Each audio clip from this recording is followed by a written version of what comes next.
whether or not they were deprived as a youth. It doesn't matter whether or not they had no background that enabled them to socialize into the fabric of society. It doesn't matter whether or not they're the victims of society. Victims of society. Victims of society.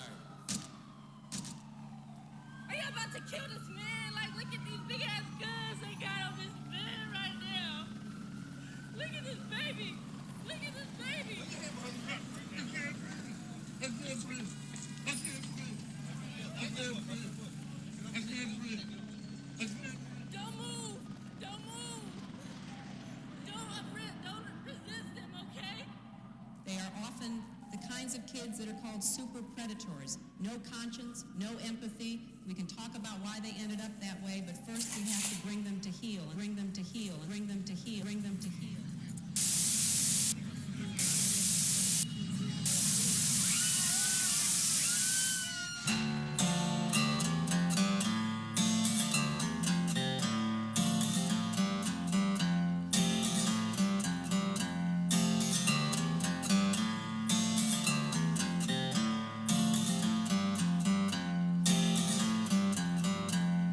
Shadows stalk the cross, crescent moons on fire, victims of lies, angels come to die, families blown to hell, children cry alone, dogs roam these dark streets, innocence long gone. We know they lie, they know they lie to us again. We know they lie. Does no one love me?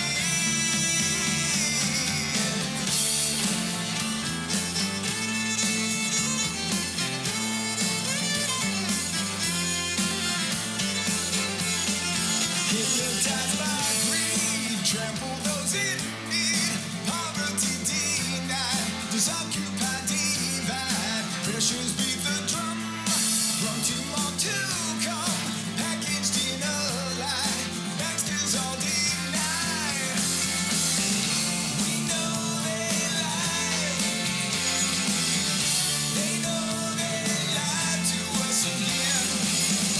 We know they lie, 'cause no one loved me.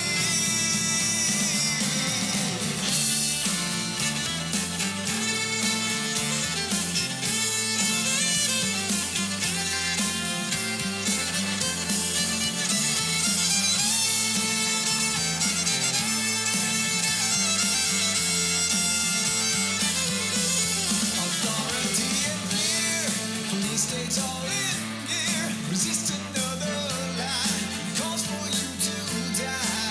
Loved ones on the ground, with the hills going down, the devil and his guns got you on the run. We know they lie, they know they lie to us again. We know they lie, 'cause no one loved me. We know they lie, they know they lie to us again. We know they lie, 'cause no one loved me.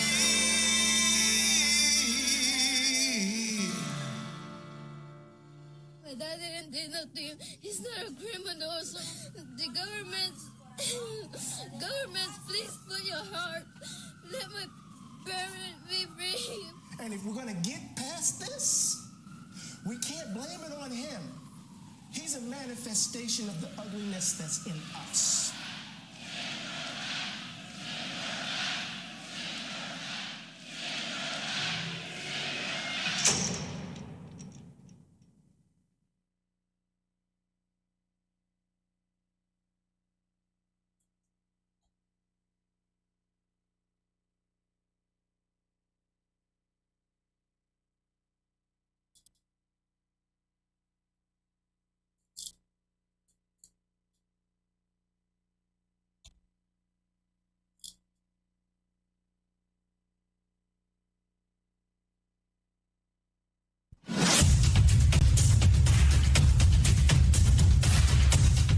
what exactly these charges are about and why he's being charged for what sounds like the things that journalists do every day.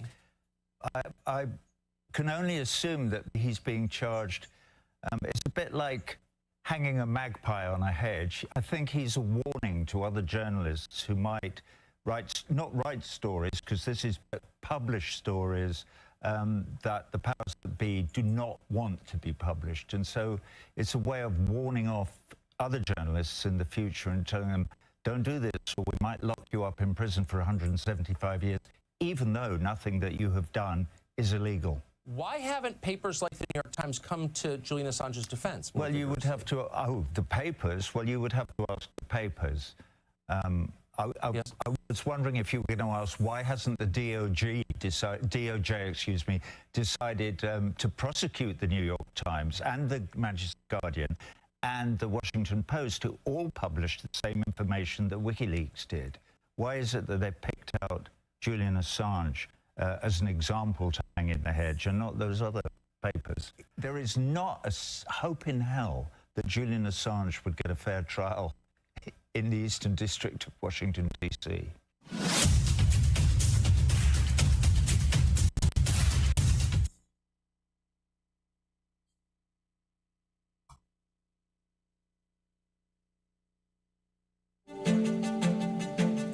Courage calls to courage everywhere. On the 8th of October, we will gather in our thousands to show our solidarity with the world's most courageous publisher, Julian Assange. Thousands of people have already pledged to come here to join hands and form a human chain surrounding Parliament. Come on that day, join us, join thousands of other people, join the human chain to surround Parliament to free Julian Assange. Come with me, and we're going to show you the way that this human chain will form around Parliament. It's Churchill.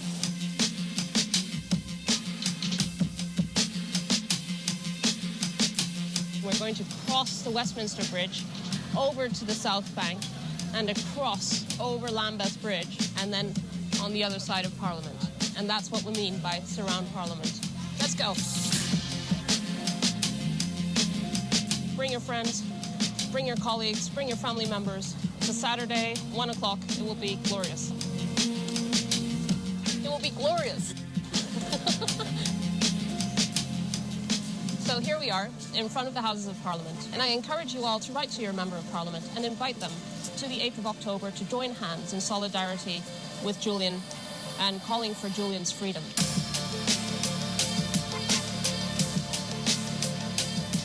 I hope the weather is as good, but come rain, come shine, we will be here on the 8th of October.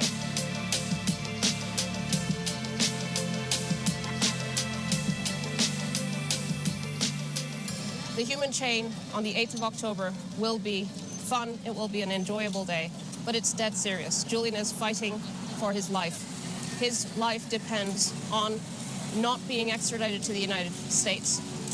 This is a political case. It can be stopped here. It must be stopped here. So on the 8th of October, come, show your solidarity, come help free Julian Assange.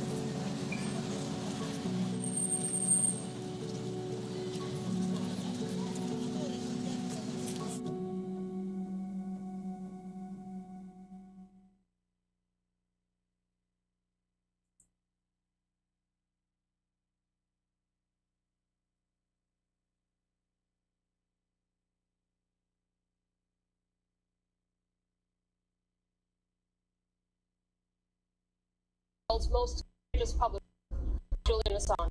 Thousands of people have already pledged to come here to join hands in a human chain surrounding Parliament. Come on that day, join us, join thousands of other people, join the human chain surround Parliament to free Julian Assange. You know how Julian Assange, obviously he should be freed. I wish more people would speak out about this. I'm calling you, Representative O'Connor. I'm calling you, Pramila Jayapal. I'm calling you, AOC. I'm calling you, Rashid Tlaib. I'm calling all you progressive Democrats who are in Congress to speak out and up against this and about this and to stand for once. You need to say something about it, and you're not letting Republican politicians speak out against this. You're supposed to be progressive.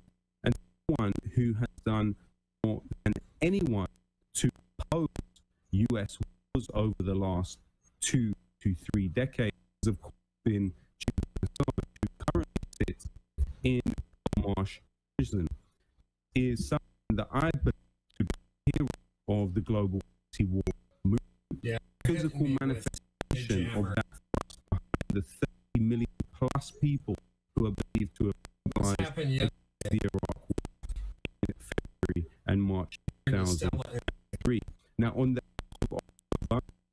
myself, along with many others, we will be outside the British Houses of Parliament, joining hands and surrounding the Parliament to demand the release of Julian Assange and the British government finally take a stand.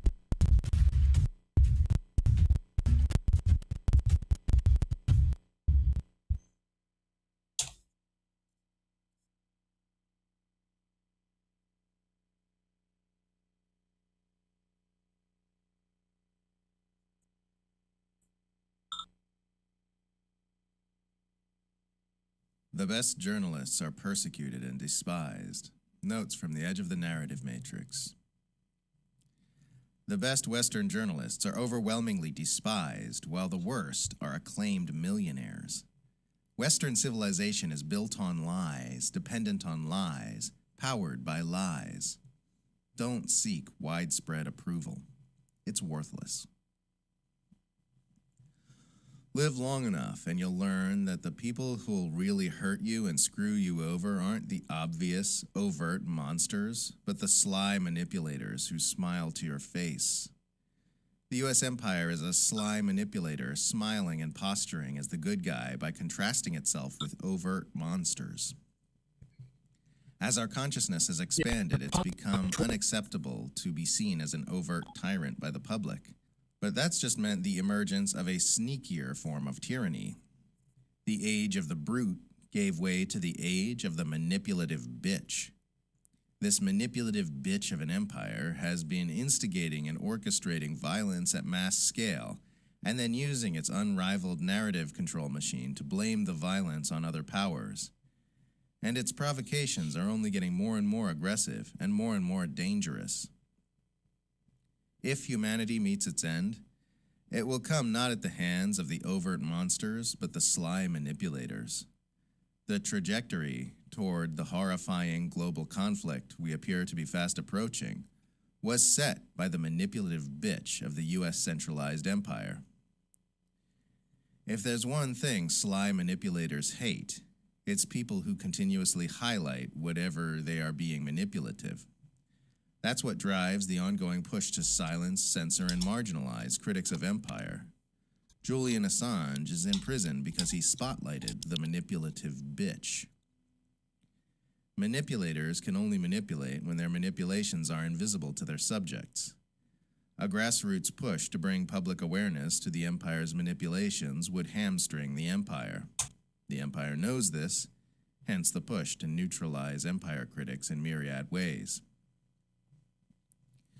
A friendly reminder to the English-speaking world that Iran is none of your fucking business, and any kind of intervention from your government literally always makes things worse.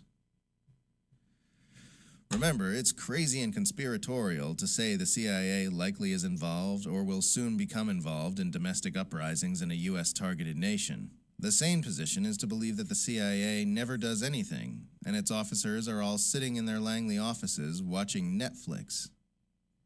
The responsible, correct view is that the CIA's extensively documented role in fomenting domestic uprisings around the world is strictly a thing of the past, and that the agency now receives billions and billions of dollars each year to do nothing whatsoever.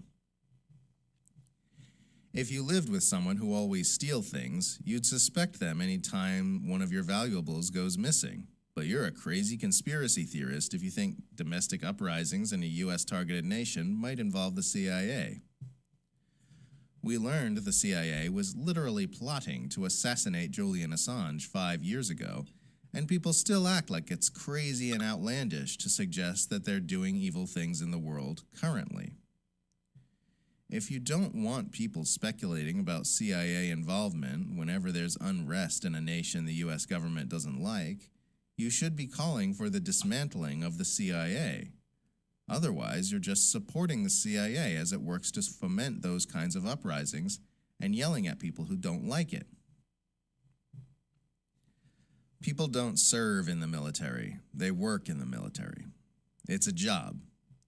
And if it's a job with the US or any of its imperial member states, it's one of the most unethical jobs that anyone can possibly have.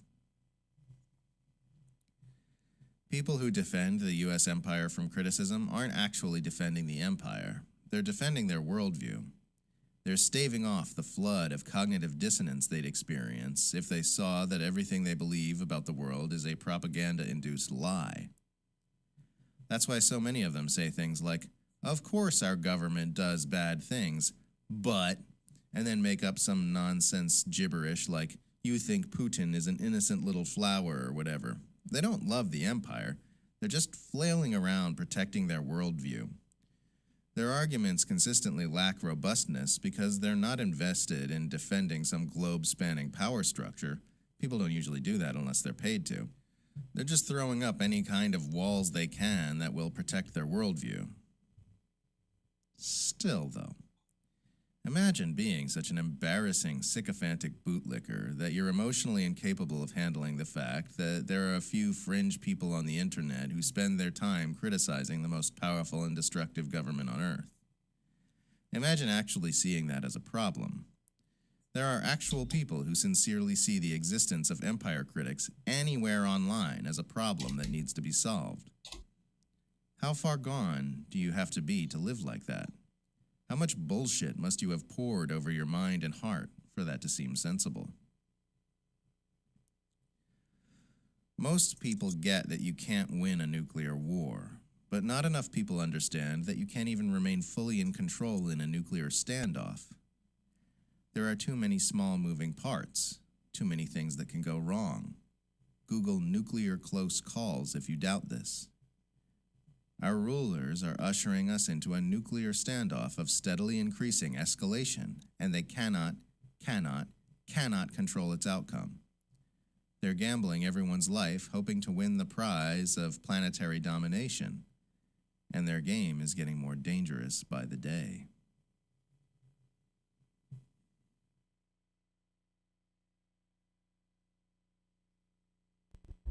We will gather thousands to show solidarity with the world's most courageous publisher, Julian Assange.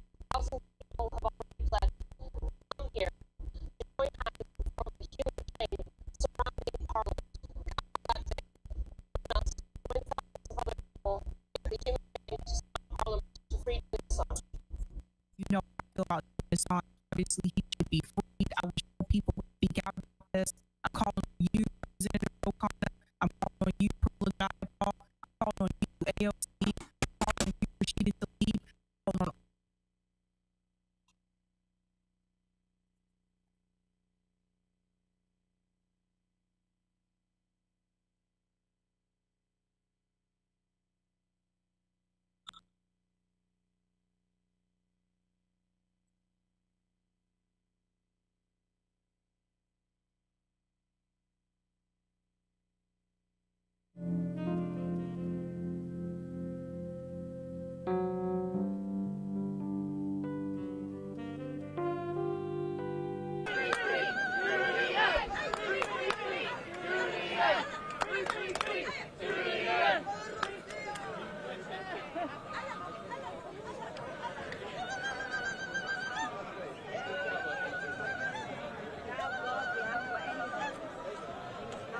Okay, hello everybody. This is Kathy Vogan for Consortium News.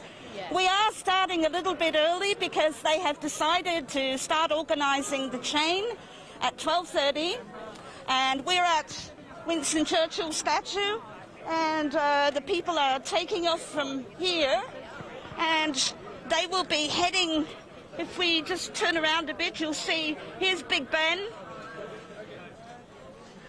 And we'll be heading across the road, they will, and the chain actually starts from the Oliver Cromwell statue. And down there will be Stella Assange, and other key speakers here today. I just spotted Craig Murray, who was floating around. John Rees from Don't Extradite Assange is here. They are organising the event. What we can see over here is a lot of life-size statues of Julian Assange. They have been sent by people who couldn't make it today, and they made some themselves. Now, there's Christian Raffinson over there.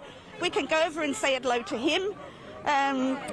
He's the editor-in-chief of WikiLeaks, so let's go and say hello to Christian. Just come this way.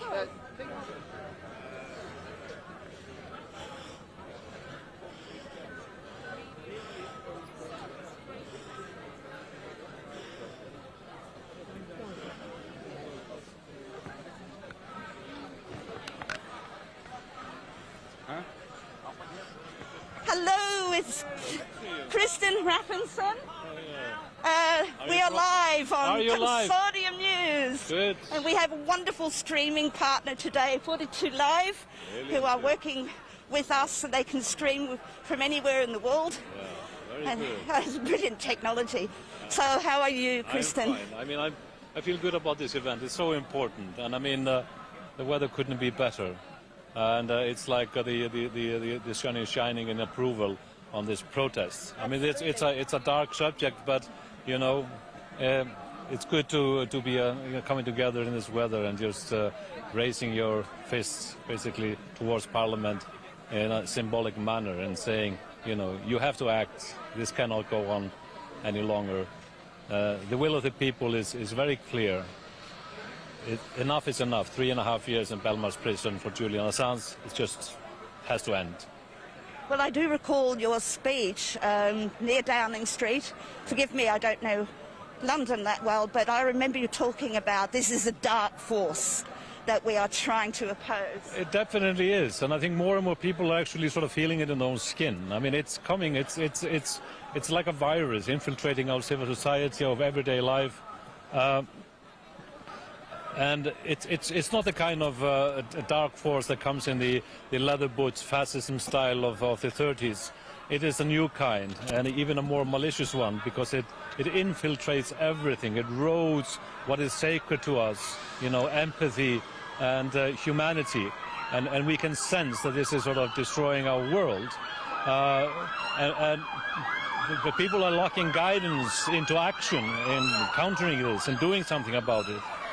This has been a process that's been going on for quite a while, at least the entire 20+ years of the century.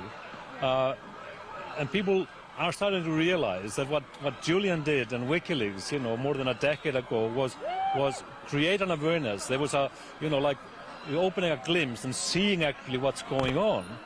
And because of that, you have this strong reaction because the truth is so strong. And you can actually measure the achievement of Julian and WikiLeaks in part by the vicious reaction. Why is it so important to basically try to kill an individual that simply is doing a journalistic work? But it was so important. It exposed so much.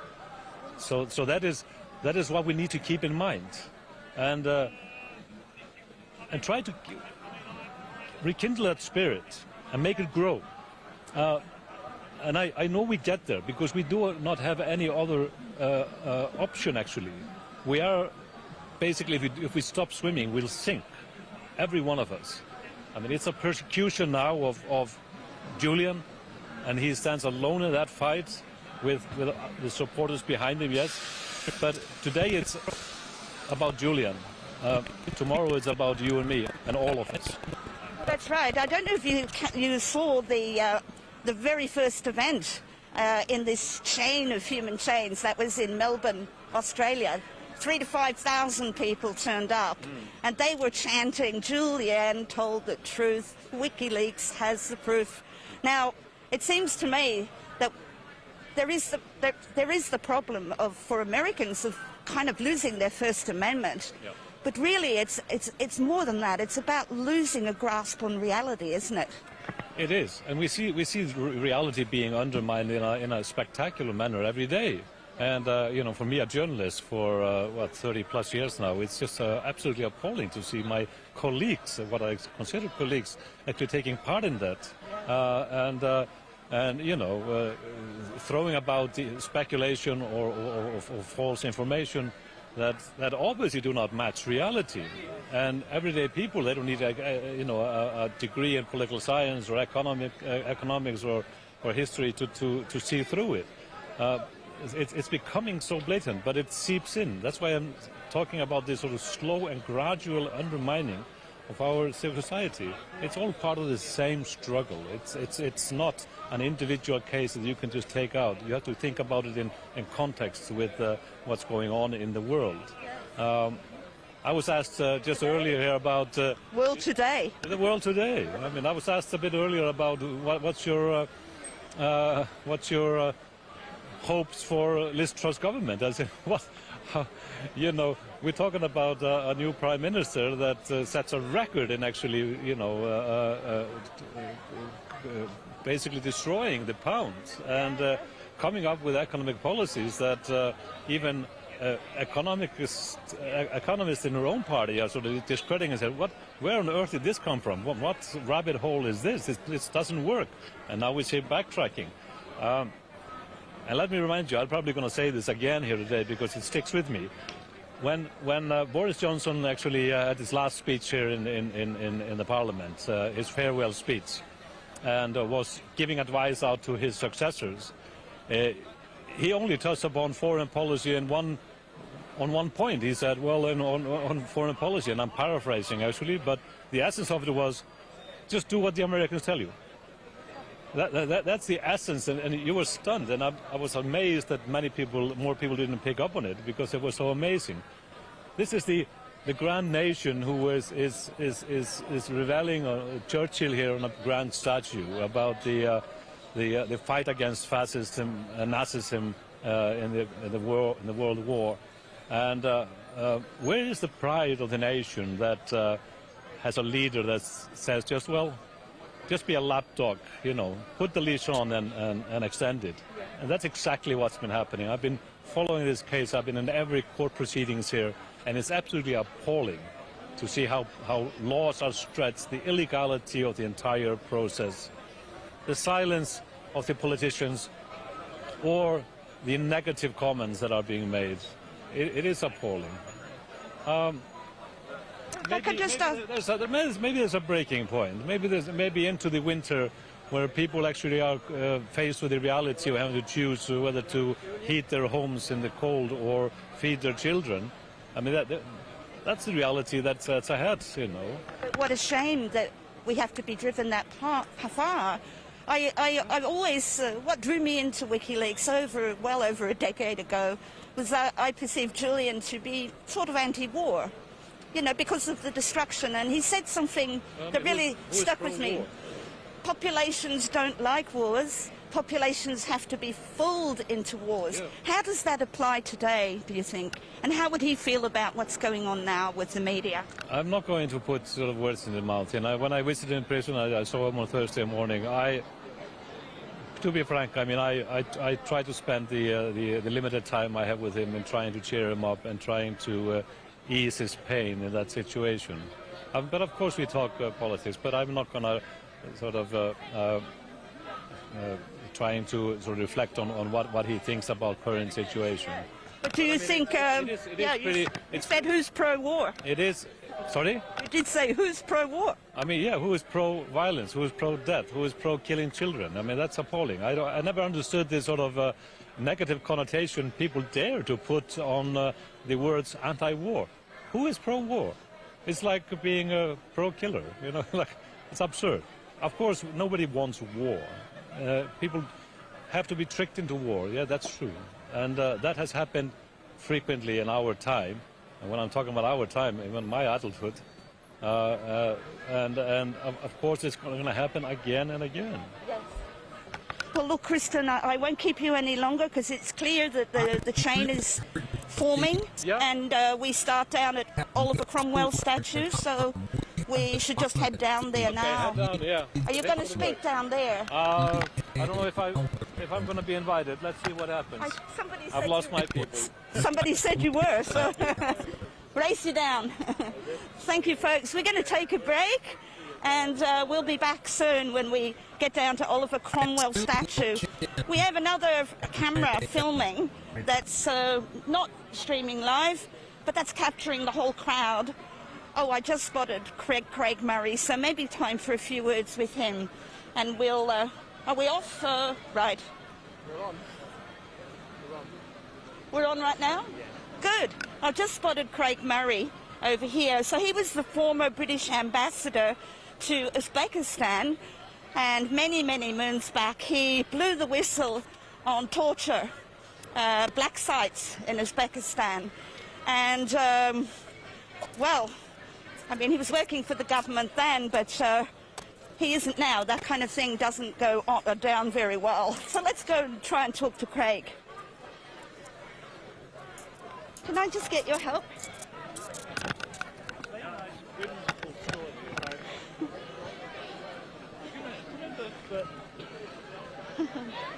Excuse me, we're live to air now, Consortium News. Could I just possibly get a few words? Because we have to head down to Cromwell statue. Folks, as I said, that this is Craig Murray, former British ambassador to Uzbekistan and whistleblower extraordinaire on black sites and the most horrible forms of torture. It's a man that I've greatly admired for the last almost a decade, I think. Craig, it's lovely to see you here.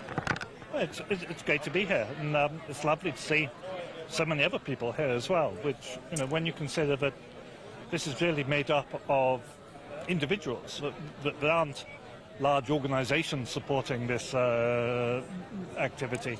This is just people concerned about civil liberties, individuals wanting to support human rights. So it's great to see so many good people gathered together. Yes. Oh, well, look, are you going to speak down there? Are you going to say a few words? I expect so. I mean, to be perfectly honest, I'm not entirely sure what's happening. I've just turned up and I'm joining in the creative chaos of the moment, which is always good fun. But hopefully somebody has everything in hand and everything will... John Rees from Don't Extradite Assange. But it hasn't officially started yet. We're just taking advantage of who's in the crowd. So this is very cash. Yeah, absolutely. And I like to do things that way.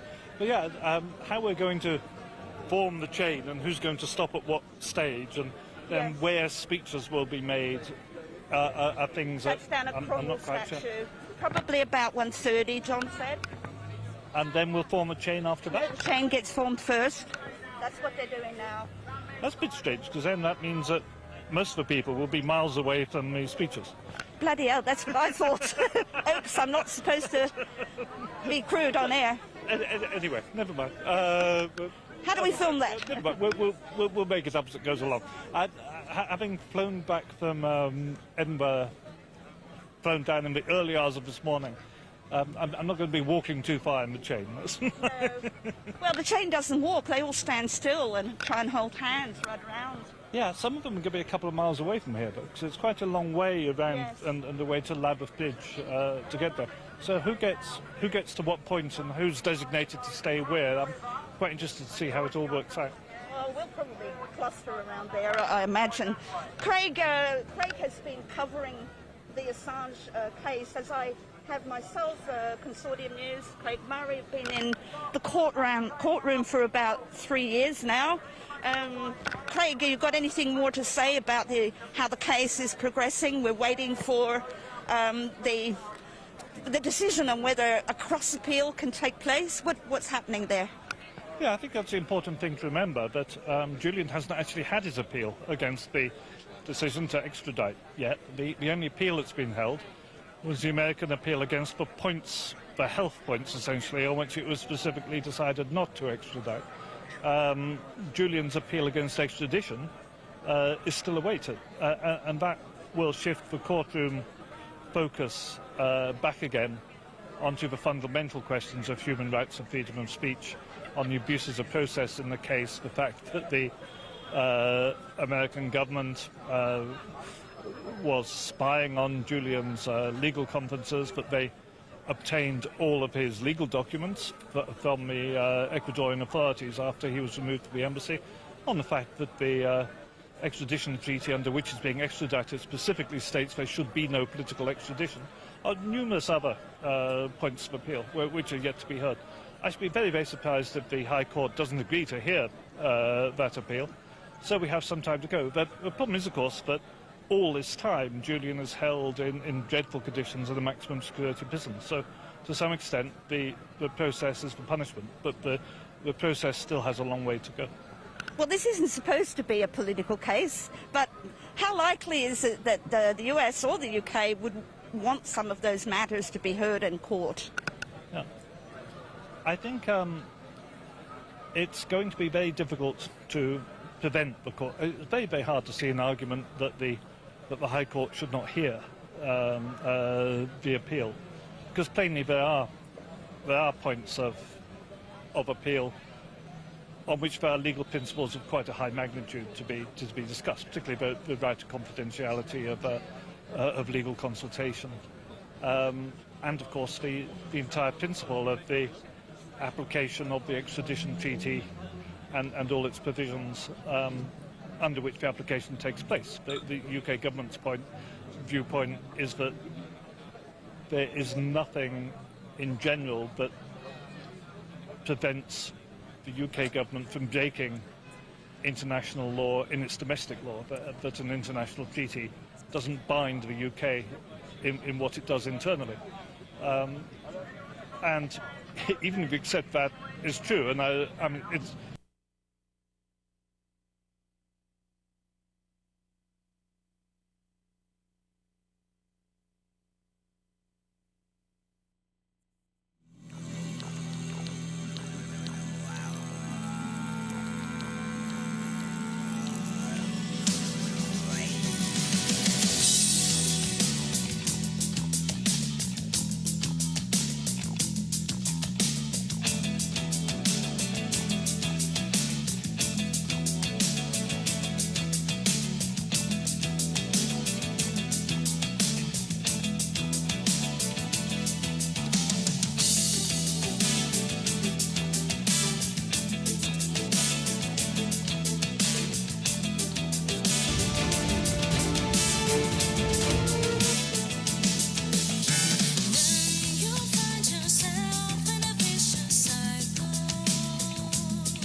it's a very bad thing. But it is true that the British courts have always held that the UK government is not bound by external treaties. Whether that can be said to apply to a treaty which is the operating operating instrument under which extradition is taking place. And it post-dates as well, doesn't it? It wasn't it 2007, the treaty, but the act is earlier? That's true. It does indeed. And before that, no political extradition was specifically included in the UK's general extradition legislation.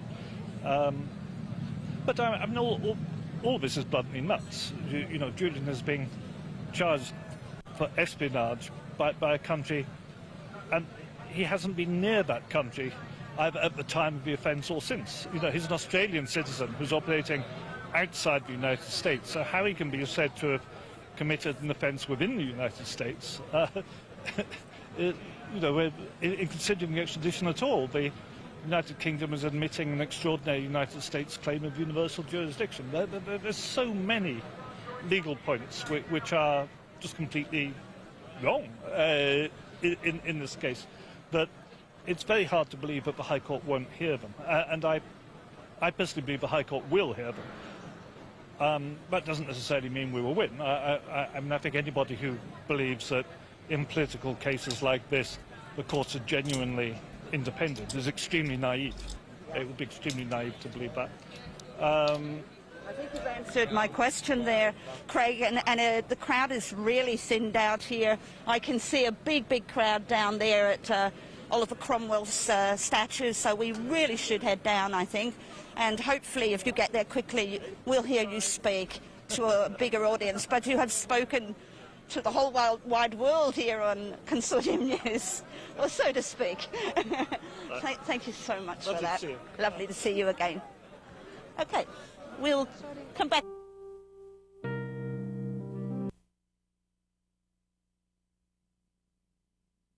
To my shame, I have to say I'm the one who missed the elephant in this case. Because when Julian Assange's lawyers first contacted me, I didn't want to get into this case. I felt like I saw this message, you know, appearing on my screen that Julian Assange is asking for your protection. And I immediately had this visceral reaction of, oh, this is this hacker, this rapist, this spy, this, you know, traitor. I'm not going to get manipulated by this guy. And I kind of just dropped that message. I didn't even get into this case. And so they had to come back 3 months later, and that was just a few weeks before he was expelled from the embassy, and say, look, we really have you know, clear indications that he might be expelled from the embassy soon, and that would mean that he would be extradited to the US, where, you know, he might be facing an unfair trial and human rights violations. And they sent me a couple of pieces of evidence, you know, medical opinions and other pieces of evidence. And I started to look at these. And the deeper I got into this case, the more contradictions appeared. And I realized that there was really nothing to back up this narrative about the rapist, the narcissist, you know, the traitor and all this, but that this really had been created, this narrative, intentionally to divert attention from what this case is really about. This is really about state secrecy being exposed by an investigative journalist who has come up with a mechanism that is extremely powerful because it offers whistleblowers a possibility to transmit evidence for misconduct anonymously without, you know, incurring a lot of risk. And WikiLeaks, his organization, would then publish this evidence for the benefit of the public. And so that's extremely powerful, and governments immediately realize that if this proliferates, if there's not one WikiLeaks, but maybe 100 or 1,000 WikiLeaks at some point all over the world, then that's the end of our business model of secrecy. It hasn't been easy, this case. All the years that you've been with Reporters Without Borders, would you say that this has been the most challenging one for you to monitor? In terms of a campaign, because I am responsible for our global campaign to free Assange, I would say it has been one of the more challenging cases in terms of trying to effectively mobilize the public. And I found that in many countries, there's more sympathy for Assange. There's a, sort of more of a public understanding of the reasons he's been targeted and the principles at stake. It's been more challenging in the countries responsible for this, the US and UK. I don't think that's a coincidence. I think it's very clear that there has been a concerted attempt by some to paint him in a certain light. It has largely proven effective. So as campaigners, that's made our job a bit trickier to make sure that the public focuses on the reasons he's been targeted, the precedent this could set. We need to see more pressure by the publics on our own governments. If there were more pressure in this case, I don't believe that our states would get away with what they're doing.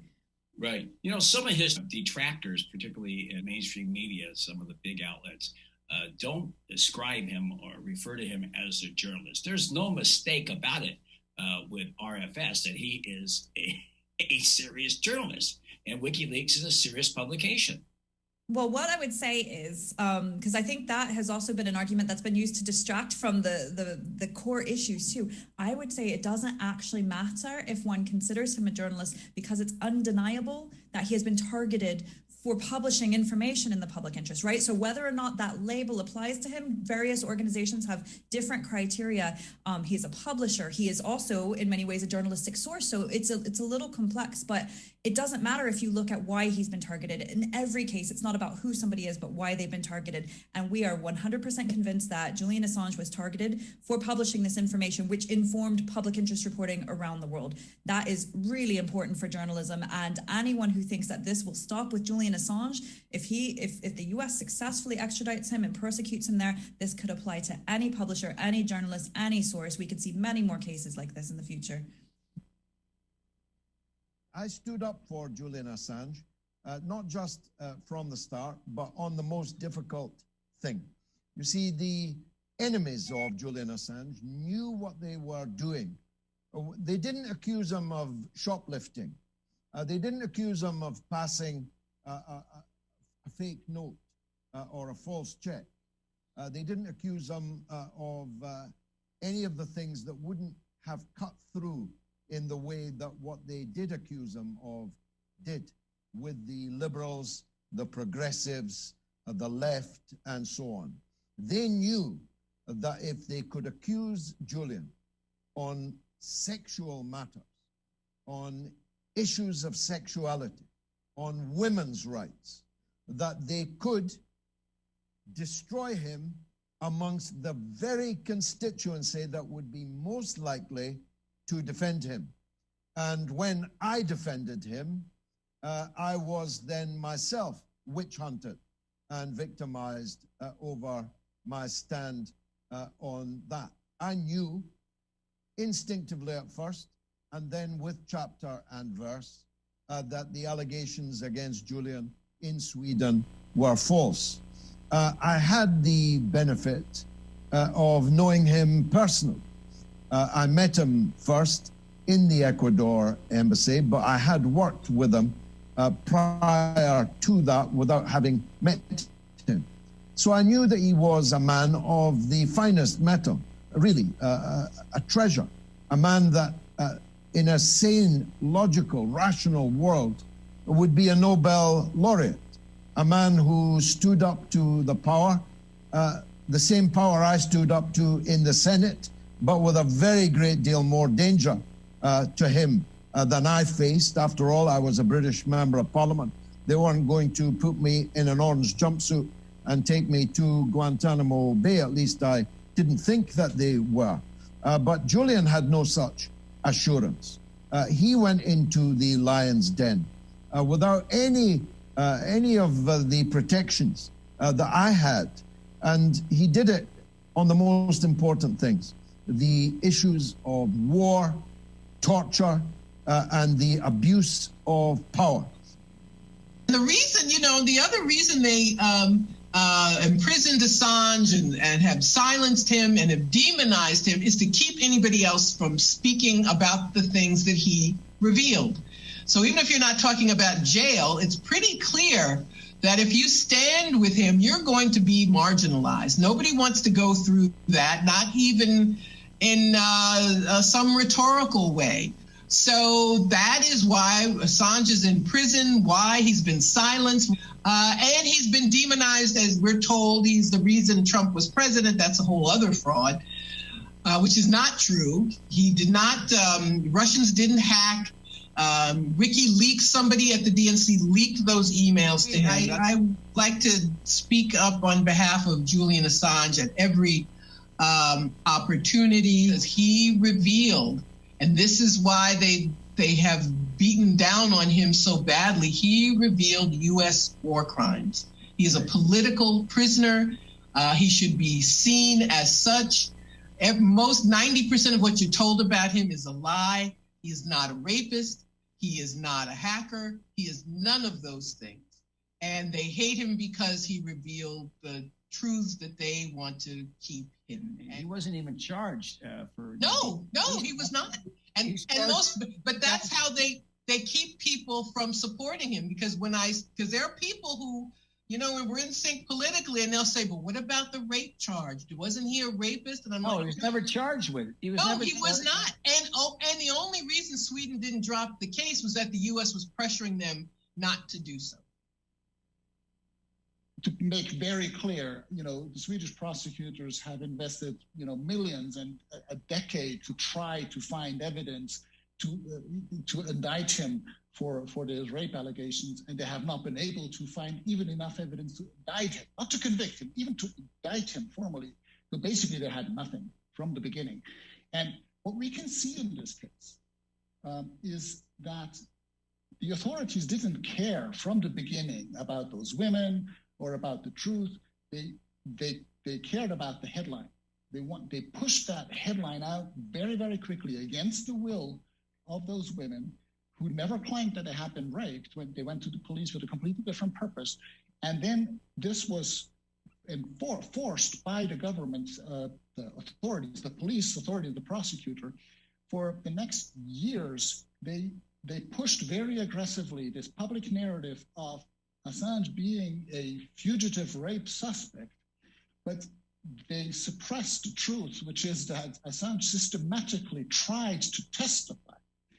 Through his lawyers, they called the prosecutor. He stayed 1 month longer in Sweden than originally planned because he wanted to testify. He actually did testify once after a few days already at the police, and when they realized that they really didn't have any evidence, they made sure not to question him again. Because once they find out they don't have evidence, well, they have to basically acquit him and drop the case and say, well, he's innocent. They didn't want to say that. So they waited until he left Sweden, and he left only after he asked for authorization. Very important. He didn't flee. He asked the prosecutor, can I leave? The prosecutor says, yes, you can leave. 2 weeks later, he leaves. And that very day he leaves, she issues an arrest warrant because he's fleeing the country, trying to evade justice, which is absolutely not true. And then so he goes to London and he offers to come back to Sweden. He offers a date 10 days later, and the prosecutor says, no, I have to refuse that date. That's too late. And so she did everything she could, this prosecutor, to prevent him from actually testifying. He said, well, if I can't come to Sweden, well, then I'll testify, through video call or through the phone. And because there is a mutual legal assistance agreement between the Swedes and the UK, which makes that possible. It's done all the time, but she refused it in his case. And then she said, now you have to come back to Sweden. And at that point, he suspected that there was an intention to then extradite him onwards to the United States. And he said, okay, I'll come to Sweden. And I've talked to his lawyers. They confirmed to me that they personally informed the Swedish government that Assange is prepared to come back, but please give him a guarantee you will not send him onward to the United States. And Sweden always refused to do that, and without any decent explanation. So he was absolutely justified to be worried. And I can confirm, as someone who has worked in the Ministry of Foreign Affairs, these types of assurances, of guarantees, are given all the time. So if a state doesn't give those guarantees, it means they have some intentions. I mean, that's absolutely clear. So this is just a Swedish dimension where you see that a narrative of the fugitive rape suspect has been perpetuated and, pushed aggressively. And so with this, obviously they undermined the public support for him because everybody saw him now as a rapist. Right. So that was the purpose of this, you see?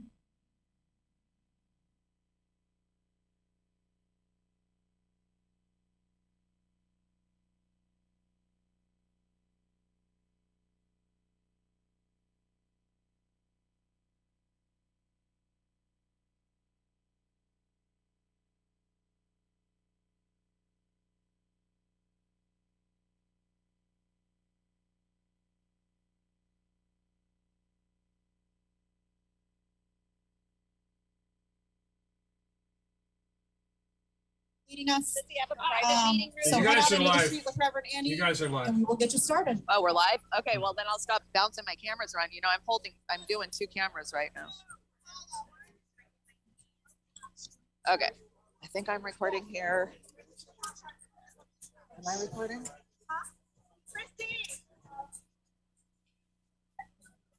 I can't see if I'm recording. I'm so blind.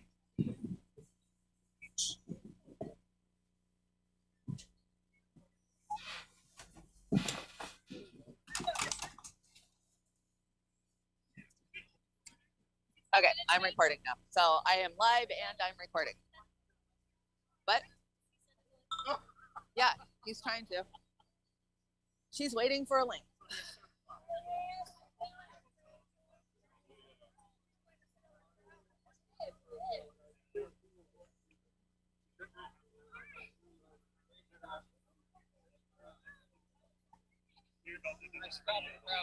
Where's Annie?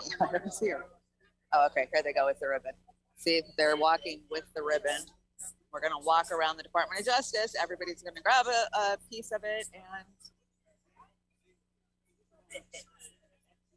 this is so hard working 2 cameras. As soon as Amber's live, I'm going to ditch my live stream.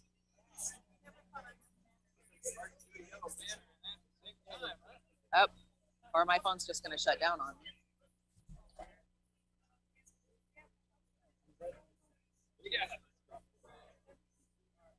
Still okay. What's that? I don't know if anybody smelled them. I don't think anybody smelled them.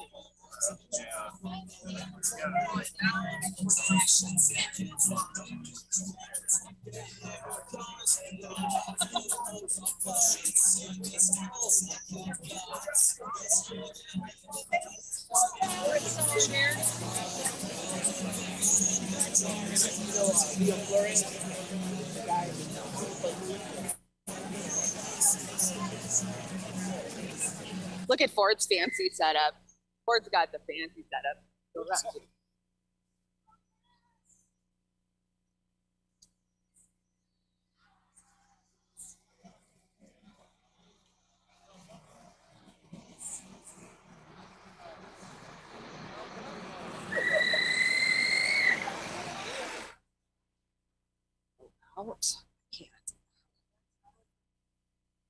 Okay, so we're marching around the Department of Justice right now with the Free Assange banner.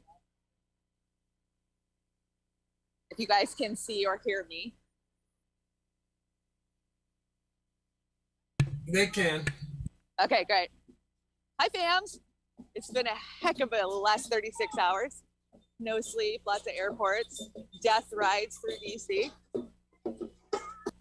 But we made it. Okay, I'm at the beginning now, so you see Misty up here, her bullhorn. And of course, Reverend Annie is up here. I'm gonna try to get up here and get a shot of Reverend Annie.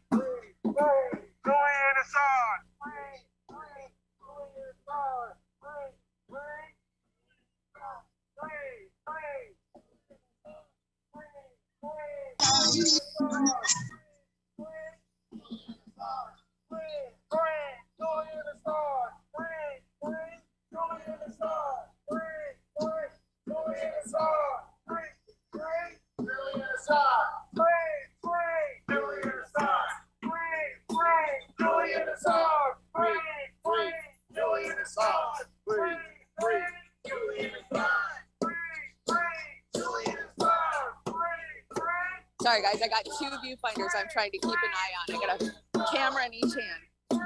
Julian Assange! Free! Julian Assange! Free! Julian Assange! Julian Assange! Okay, I'm gonna let this go by because I was at the lead, so I want to get back here so you guys can see how many people are participating. This is amazing. This is a great turnout compared to prior events, for sure.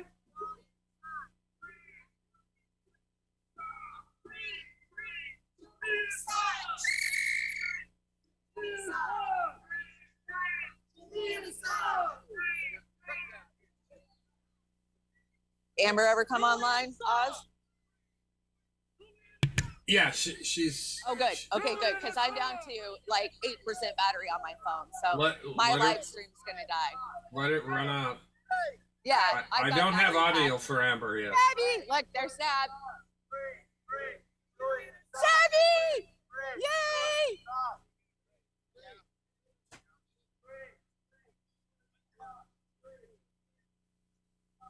Okay, so this seems to be the rear. And now it's time for me to run all the way back up to the front because that's what we do. You have the best look. Your Do I? camera. Your camera looks the best. You need to figure out how to charge that. Oh, I've got 3 battery packs with me. But Okay. wait till you see my video, my 4K video I'm taking, because it's just as beautiful. All right. Keep them charged. Ah, I just picked up a stick. Figure out your clipping, or is it conspiracy?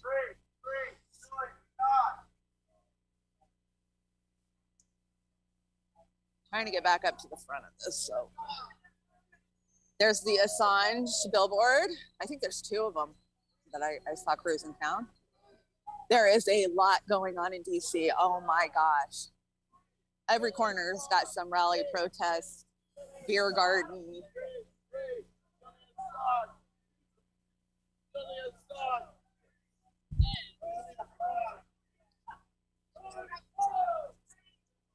You got anybody else's live feed yet?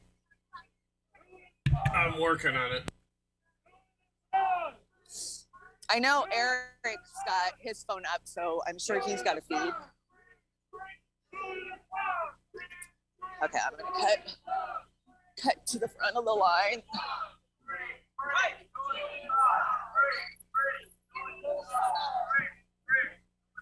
So sweet of DC Metro to always give us escorts every time we come to town. We feel so special.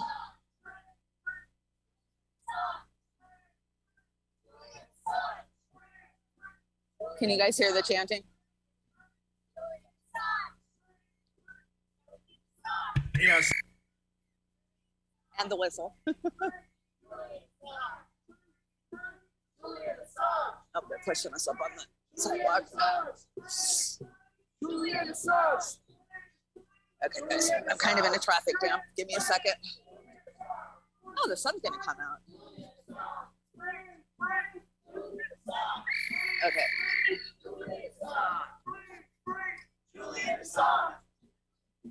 I saw Suzanne for 2 seconds, but I didn't get a chance to talk to her. She was deep in conversation with somebody.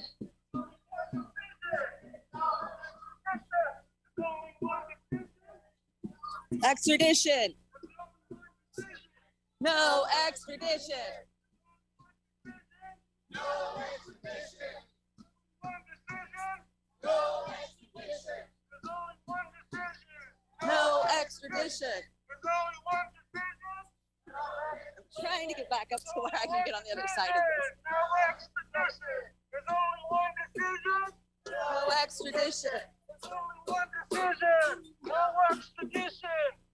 one decision. No extradition. Now it's getting warm, and I have a big coat on. There's only one decision. No extradition.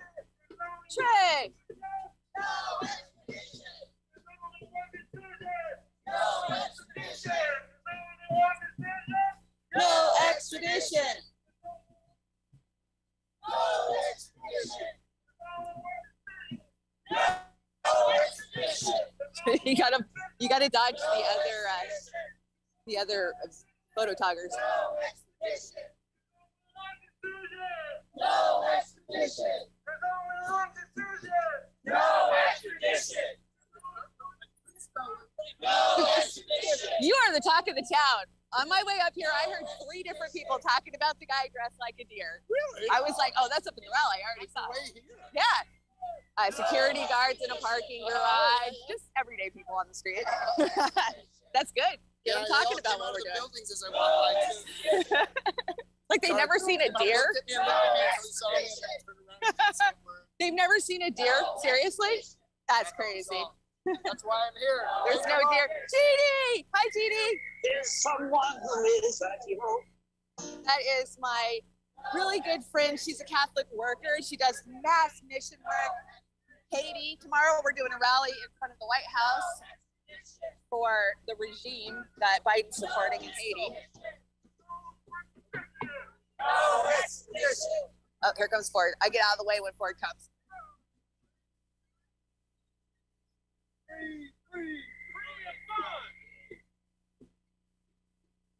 Okay, I'm making sure I'm still good. Oh, I see Amber. I see Amber. Hi, Amber. Free Assange. Now. Now.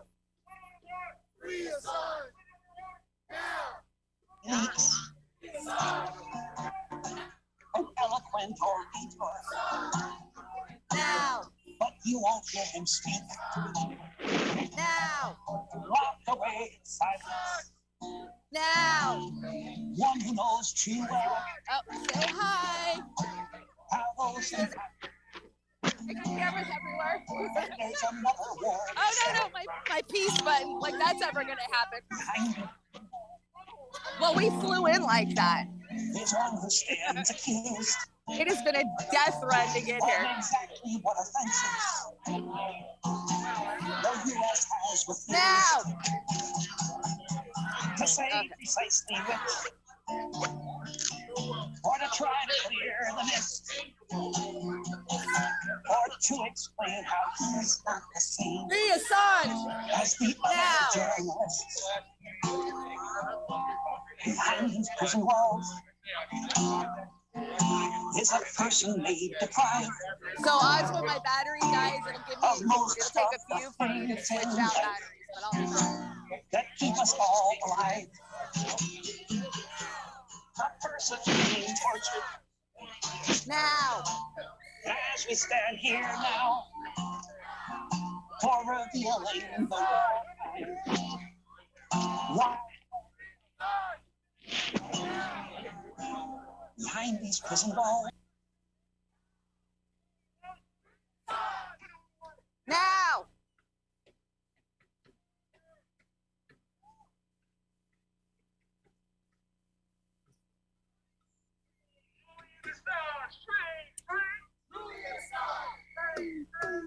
Suzanne's live, it looks like. Maybe Misty too.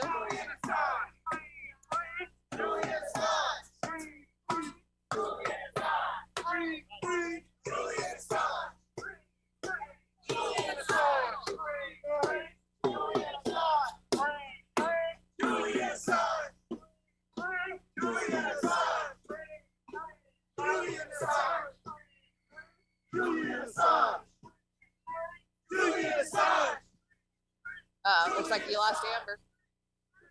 Julian Assange. Julian Assange. Julian Assange. Free. Julian Assange. Julian Assange. Julian Assange. Hi, Lizzie. Let's chat when we get back over. Good to see you. That was one of our Patreons, Lizzie Pickles, longtime supporter of Roar Media.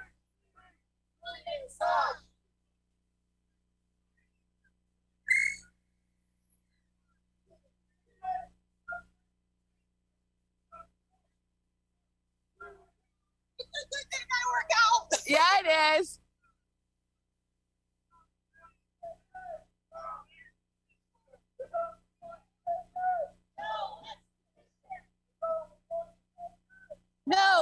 extradition.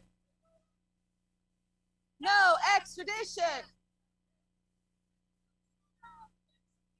If I let the line go too far by, then I got to do the run back thing. I've done a lot of running already today. It's a good thing I've been working out for the last month, getting ready for this. But this guy's got the stacks of camera. I thought I was bad with 2. He's got 3. But at least he's got straps for him.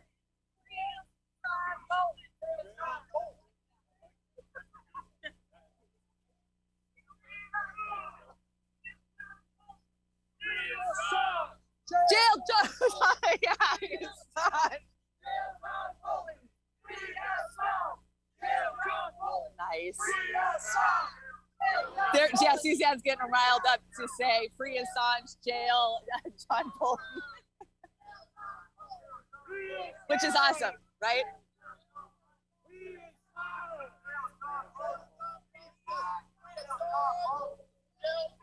We'd all love to see Bolton held to account for his war crimes, decades of war crimes. Jail John Bolton. Free Assange. Jail John Bolton. Free Assange. Jail John Bolton. Free Assange. Jail John Bolton. Free Assange. Jail John Bolton. Make it to the end again. Jail John Bolton.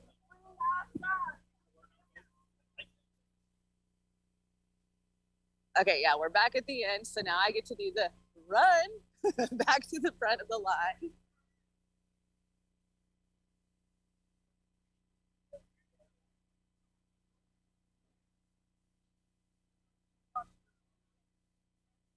That over there is the Natural History Museum for all of you buffs watching.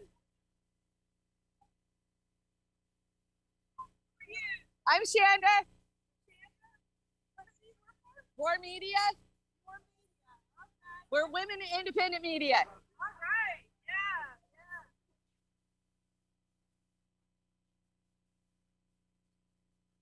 I was going to grab a handful of our women in independent media pins and pass them out, and then I freaking forgot.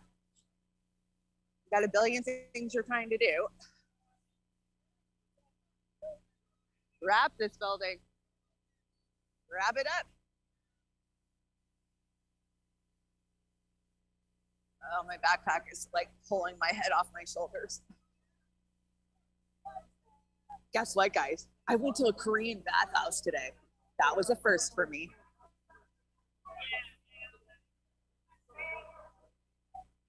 I'll tell you all about it when I get back.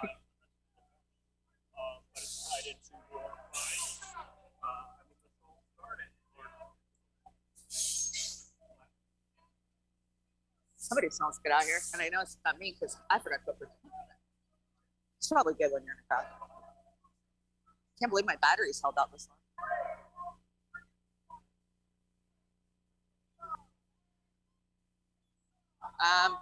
I can't see it. Why do I not see it? Okay, I see. Okay, is that Amber's feed, the free Assange feed?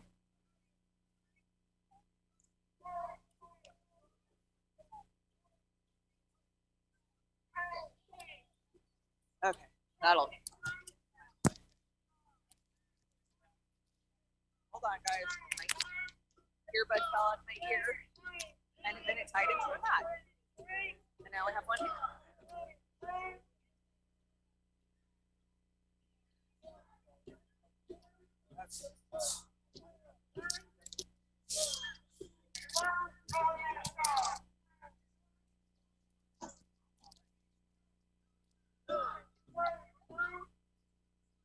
All right, guys. I promise I'll get it together. I just have more stuff than I have hands right now.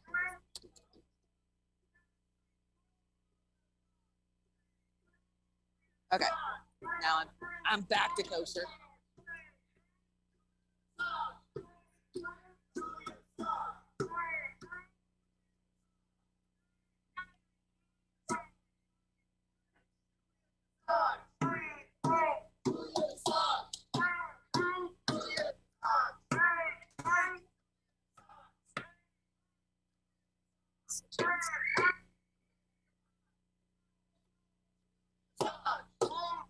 Okay, the chance, please.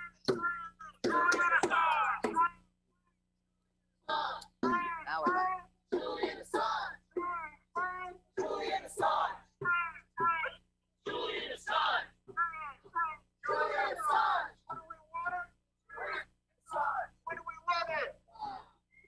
Okay, I think we're back to the start.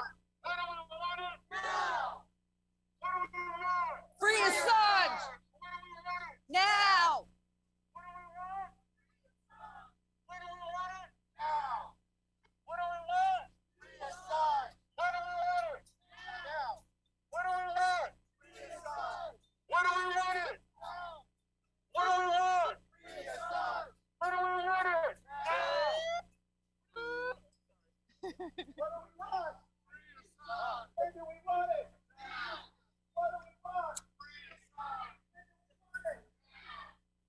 I am going to set my camera up right there.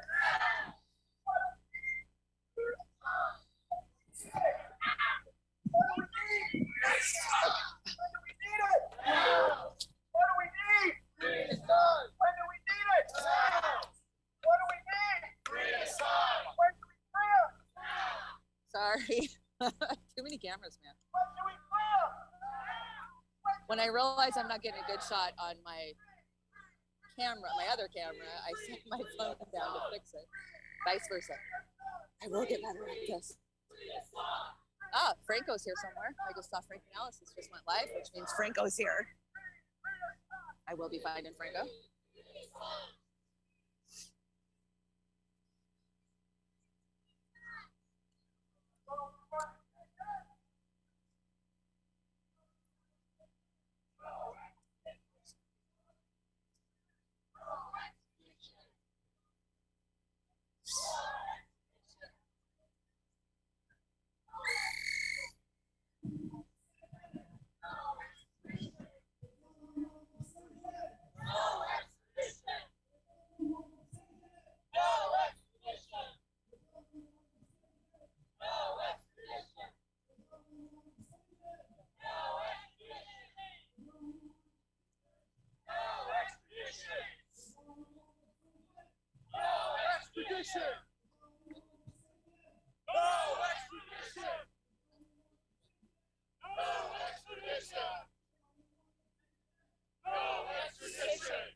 Yeah, I see Amber up here. I'm going to try to get up to the press box. Get through the crowd. Okay,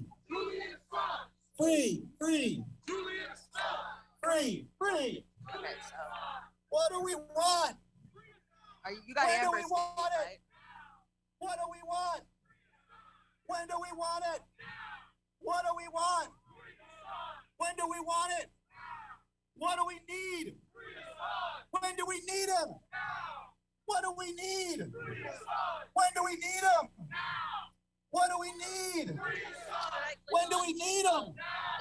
What do we need? When do we need him? What do we need? When do we need him? What do we need? When do we need him? What do we need? When do we need him? What does the planet need? When do we need Okay, him? I'm going to cut out to get my battery What does before the planet speeches come. need? I'll be back. When do we need him? What do we need? Yeah, When this do is we going to need be him? loud, Oz. What Amber's do we coming need? in. When do we need him? What do we need? When do we need him? What do we want? What do we want? Tricked you there. Can you hear it, Oz? What do we want? What do we want? When do we want it? When do we want it? What do we want? When do we want it? What do we want? How's the sound from it? What do we want? What do we want? What do we want? What do we want? What do we want? I want to hear it. What do we want? What do we want? They need to hear you inside. What do we want? When do we need it? What do we want? When do we need it? All right, that's it. That's the first time. This you got to take over. Everybody give it up for Ian Schlackman, my good friend. And I don't know where the other guy went that had a megaphone. I didn't catch her name, but she kicked ass too, so thank you wherever you went. Comrade who? Ellie, Comrade Ellie from PPA. Thank you, my friend. That was amazing. Ian and Ellie led us around the block with Reverend Andy Chambers leading the charge. So thank you guys for doing that. That was amazing. Folks out here are hoping that both charges use that one, which would be an American decision, or that the extradition would be denied. We're just either of those paths. All right, everybody. That was amazing. I'm not going to lie, I got a little emotional. For those of you that don't know me, I'm Misty Winston. I'm an organizer and activist with Action for Assange. We've been around for, I don't know, too long. When we started, we thought maybe we'll be doing this for 6 months, and here we are like 4 years later.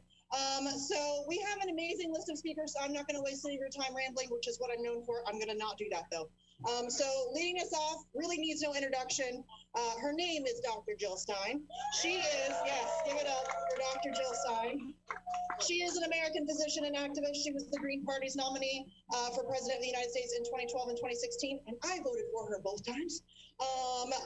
And she is also a member of the amazing group Doctors for Assange, so she is representing them as well today. So once again, please give it up and welcome Dr. Jill Stein.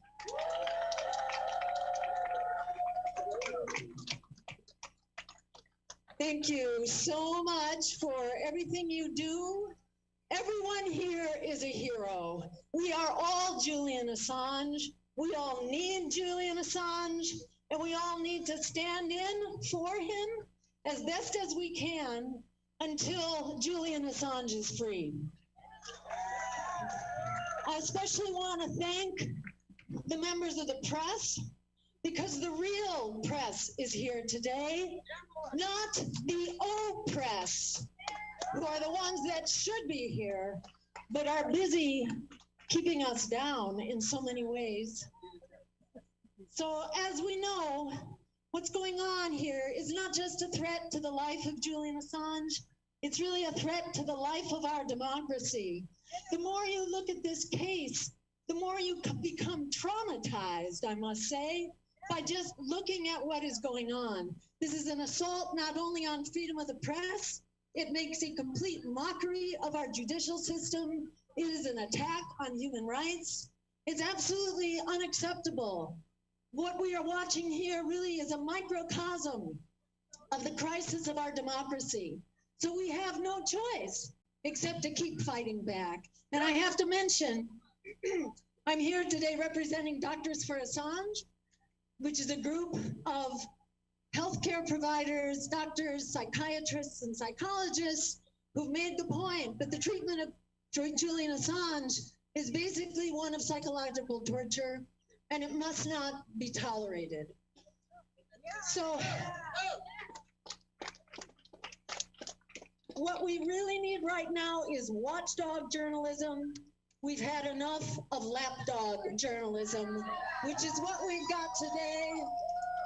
If we don't have watchdog journalism, how do we ever end the endless wars in which we have spent $21 trillion since 9/11? How much safer are we? How much more democratic and free are we? Not at all. We need to be spending that money on human needs here and around the world, and on a global Green New Deal, and on peace and justice, not on endless war. That is why they are silencing Julian Assange. We need the money that's going into endless war to solve our climate crisis, which is becoming more catastrophic by the day, with a third of Pakistan underwater, with the ice sheets in the Antarctic said to lose a major ice sheet, the so-called doomsday Thwaites Glacier in the Antarctic, which is threatening with 2 feet of sea level rise, need a which may begin Zoom. to accelerate Somebody any moment now. zoom We in, can be please. fixing this crisis, but we cannot fix this crisis while we have a press that's basically in bed with the banks and the billionaires and the fossil fuel giants and the war profiteers. So this is about seizing the power that we have. And I just want to remind people, we do have the power. We do have the power, as Alice Walker said. The biggest way people give up power is by not knowing we have it to start with. A poll was just done by Gallup, and they found that overwhelmingly, the major concern of people in this country is for jobs. It's for an end to inflation. It's for being able to afford the cost of living. It's for health care as a human right. These are the things that people want. The number of people who thought that the business with Russia is the leading issue amounted to a measly 1%. Yet that is what we hear the lapdog media screaming about all the time. So don't take that propaganda at face value. Have the courage of our convictions. Let's keep fighting. We are going to free Julian Assange and protect our democracy for all of us. Thank you all so much for being here.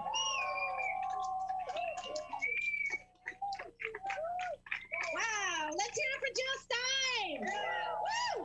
How you guys doing? My name's Amber King. I'm with Roar Media, flew out from the beautiful Pacific Northwest to join you all here today. And I would like to introduce our next speaker. Please give it up for Chip Gibbons. He is the Policy Director of Defending Rights and Dissent, where he advises lawmakers on the Espionage Act and the First Amendment implications of pending legislation. As a journalist, Chip has analyzed U.S. prosecutions of our truth tellers, highlighting the violations against the First Amendment and human rights. Please give it up for Chip. Thank you very much. It's a great honor to be here. And as already was mentioned, I'm with Defending Rights and Dissent, an organization that for 6 decades has defended your right to know and your freedom to act. It is so great to see so many of you here today. This is an extremely heartening crowd. It is inspiring. But I want to take a minute at the beginning to remind us of some of the people who could not be here today, like Edward Snowden, who was in exile because he exposed how our government lied on or spied on us in violation of their own laws and lied about it. Like Daniel Hale, who right now is in a communications management unit for exposing the realities of drone warfare. Communication management units are draconian prisons reserved for terrorists. The drone program is terrorism, not whistleblowing. And of course, the reason we're all here today, Julian Assange, who is right now in Belmarsh, one of the most draconian prisons in the world. Once again, generally reserved for terrorism. Very interesting. The person who exposed the terrorism is the one there. For over 105 years, the Espionage Act has cast a shadow over our society. It may sound like a law that is aimed at spies and saboteurs, but it is a law that has censored, silenced, and chilled opposition to U.S. foreign policy, whistleblowing, and journalism. It was passed during World War I, and not a single German spy was prosecuted under it. Instead, thousands of Americans like Eugene Debs and Big Bill Haywood, who did not think we should be in a bloody and pointless European war that may have been extremely profitable to the war profiteers and the arm manufacturers and the captains of industry, but came at a heavy cost that was paid by the working class. Those people were in jail. Their prosecution so enraged the public, we had a movement like never before for freedom of speech that redefined free speech itself and turned the First Amendment for more than just words on a piece of paper. Unfortunately, in spite of those fantastic victories, 100 years later, we still have unfinished business with the Espionage Act. And I also want to be clear that there is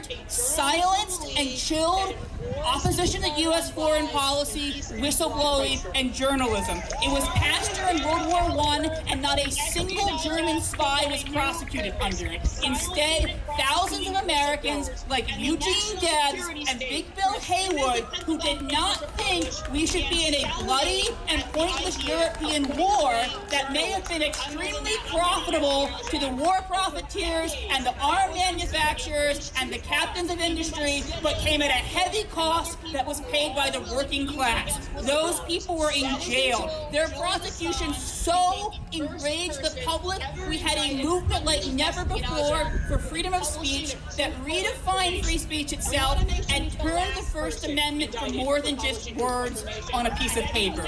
Unfortunately, in spite of those fantastic victories, 100 years later, we still have unfinished business with the Espionage Act. And I also want to be clear that there is clearly a through line between putting Eugene Debs in jail for saying, and this was the quote that landed him in jail, "If war be right, let the people decide," and persecuting Julian Assange, a journalist who believes that if wars can be started on lies, then peace can be brought by truth.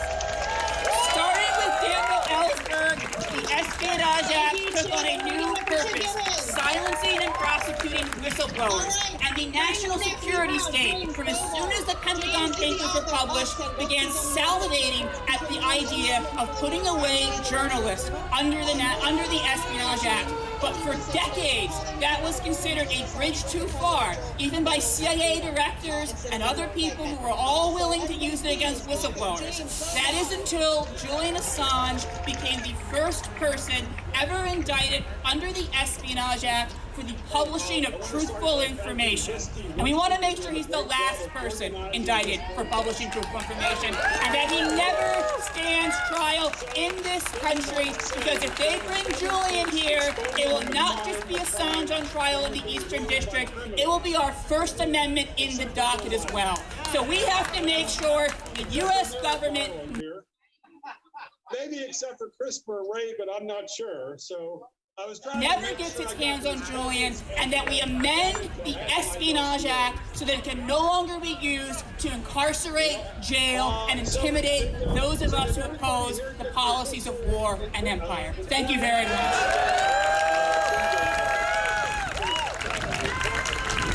Thank you, Chip. Everybody give it up for Chip Gibbons. All right, joining us next we have James Bovard. James is the author of 10 books. He's on the USA Today Board of Contributors and has written for the New York Times and the Wall Street Journal.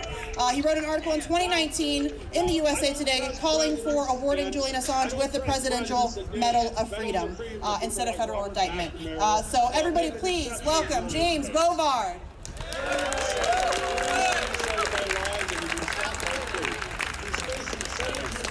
Hey, I want to start by thanking Misty Winston for doing a great job of organizing this protest. She is really, really good. So there's an old saying that if government makes exposing a crime, then you're being ruled by criminals. Except for Joe Biden. And except for Merrick Garland here. Maybe except for CRISPR Ray, but I'm not sure. So I was trying to make sure I got those caveats added to my dossier. Yep. So did everybody here get the official informant bingo game bingo card? So we keep track of the informants? No. Okay. I'll draw the curtain on that. 4 years ago, I did a piece for USA Today that said that instead of an indictment, Julian Assange should get a Presidential Medal of Freedom. Now, I don't trust presidents, and I don't trust presidents that give medals of freedom to people like Robert McNamara, but I'll make an exception in Julian's case. Julian said, if wars can be started by lies, they can be stopped by truth. He's facing 17 counts of the Espionage Act for exposing war crimes that were committed by U.S. forces in Afghanistan and Iraq. The Christian Science Monitor said that the reaction of Congress was to Julian Assange's message was to shoot the messenger. But the Taliban did not buy into the cover-up. And as we saw last year, the American troops were unpopular in Afghanistan. The puppet government collapsed. But Congress had no reason not to know. Julian Assange and WikiLeaks showed them 12 years ago that the war was not going to be won, but they kept going. So 3 years ago, back when Britain arrested Julian Assange for the U.S. government, Senator Joe Manchin said, Julian Assange is our property, and now we can get the facts and truth from him. Unfortunately, Manchin has no recommendations on how we can get the facts and the truth from the federal government right now. Okay, so Biden has ramped up U.S. bombings in Somalia. Who exactly are we killing and why? It's a secret. Question, is U.S. government is still financing Syrian terrorist groups that are slaughtering Syrian civilians? What are the details? It's a secret. Why is the U.S. still bankrolling Saudi atrocities in Yemen? It's a secret. And then there's the biggest and most dangerous secret on the horizon right now, U.S. intervention in the Russia-Ukraine war. We have no idea how far that the U.S. has gone and what kind of actions U.S. might have taken. It's possible there are Pentagon and CIA officials who are trying to who are warning, but those warnings are being ignored, and it might be that we don't find out about it until it's too late. So the Justice Department stresses that Julian exposed classified information. People in D.C. talk about classified information like it's a holy relic that cannot be exposed without damning the nation. How much classified info do the feds have? They make trillions of pages of it per year. That's part of the reason we have little or no idea what the U.S. government foreign policy is right now, because there's an iron curtain that has fallen about this. And this helps explain why there's so little trust in Washington now. Americans today are more likely to believe in witches, ghosts, and astrology than to trust the federal government. We need more hellraisers like Julian Assange to save democracy from the deep state, from big government, and from both political parties. Hopefully we can get him out there, get him out of prison as soon as possible, and thanks for coming to this event.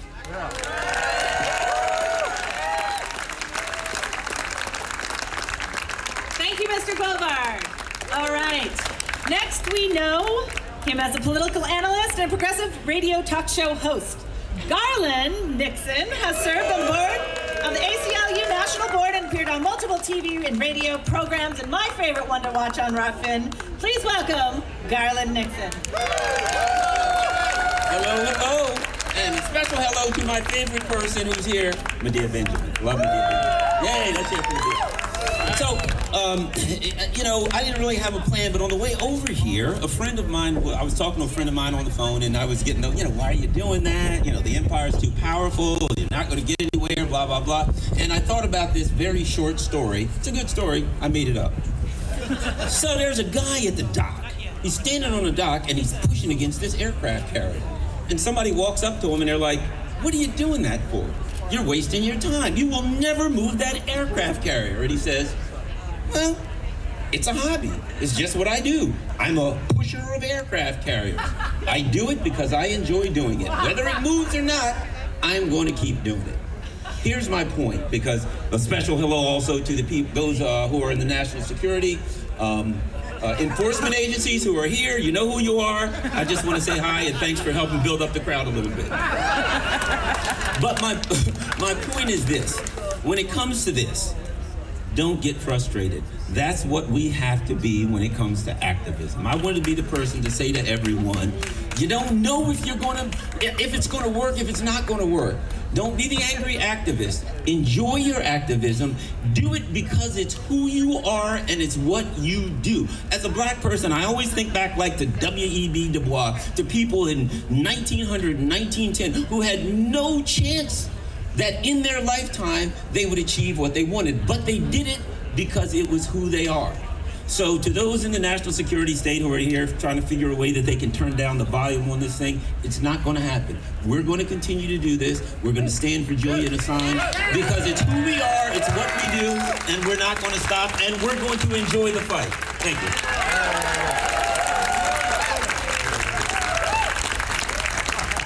Everybody give it up for Garland Nixon. Thank you, Garland.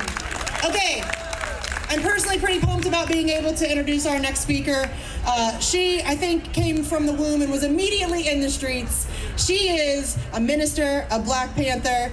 She was instrumental to the Poor People's Campaign and is well known for her work as a grassroots community activist for welfare, housing, and healthcare rights.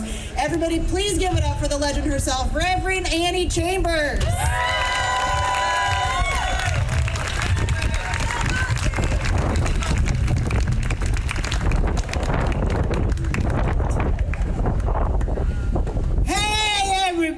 Hello. I'm so glad to be here with you today and to speak on what we used to call in the Pampers a true soldier. Julian Assange was a true soldier. He's a soldier.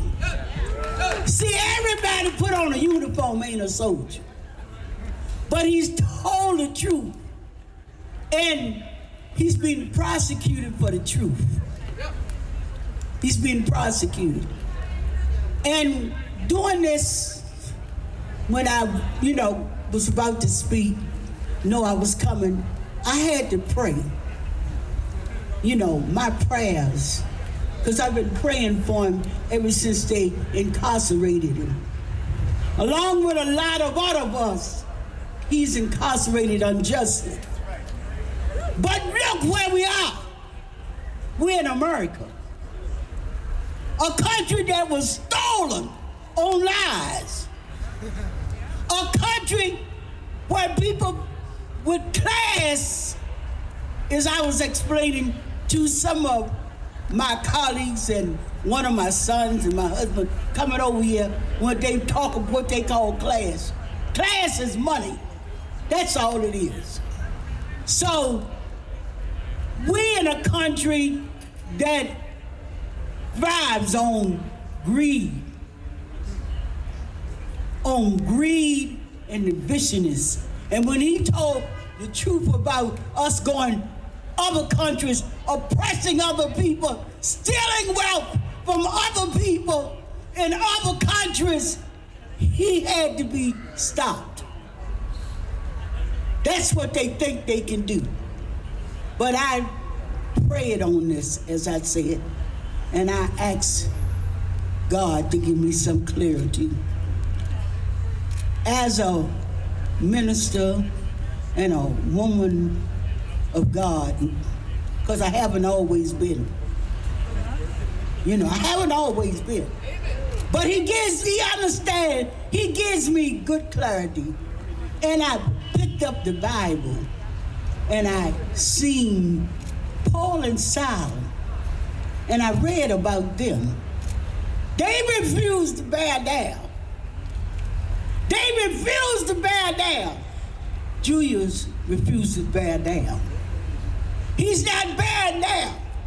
I know that he's suffering, and I know that he's being tortured, and he's being abused. But we must understand there's still a higher power. I have belief in this power. I know that this power worked because it brought me through. And it's brought a lot of other, my comrades, through. And we have to understand that while we have to fight this battle, and I say it all the time, whenever I speak into my family, I may not see it in my lifetime. I'm 81 years old. I may not see it in my lifetime, but y'all know that I made a mark. I'm going to be fighting. That's what I tell them. But you remember the Roman Empire? Biggest empire in the world. Thought they could conquer the world. But it was not done. It was not so. That's what America think they are. The greed here in America is so greedy, they think that they can conquer the world, that they can control the whole world. Well, I'm here to tell you that it is not true, America. The Holy Spirit have showed me. America, do you see how we are divided? Even, you know, you got this group and that group. And I'm talking about the political parties. I just want to say the Democratic Party, the Republican Party, the everybody's party, but we don't have togetherness party. We don't have a togetherness. And American people, we gotta oppress somebody else. Why they coming to our country? I said, ain't yours, and why the hell you come here? Why you come here? It wasn't yours either. Well, they come here getting my job. It wasn't your job in the first place. You understand? So we have to be able to fight against oppression in America and fight for change. That is my whole goal, is to fight for change and oppression in America. But I want Julius to know, I may not never get to meet him or see him, but I want him to know, if ever there's a message getting to him, that I pray for him every night, because that's my faith. That's my faith. That's my belief. I know that he's gonna come out victorious. He's gonna win. All we got to do is to keep him out of the hellhole worse than he's in, and that's America. Keep Julius out of America. When we do that, well, we got to fight here in America and say no oppression, no for none of us. But we got to fight for Julian Assange. And I want him to know, and his family, and all of y'all to know that every night I pray. Every day I wake up saying, Lord, please bless and keep him. We know that he's suffering. Because who stays in isolation that don't suffer? I got some Black Panther brothers and sisters can tell you about how they stayed in isolation and the abuse that they did to us while we was in prison. So just imagine that 10 times over for him. But keep him out of America. I said to you today, not today, not tomorrow, not ever, they should be able to put his feet on this hellhole of a soil called America. God bless you.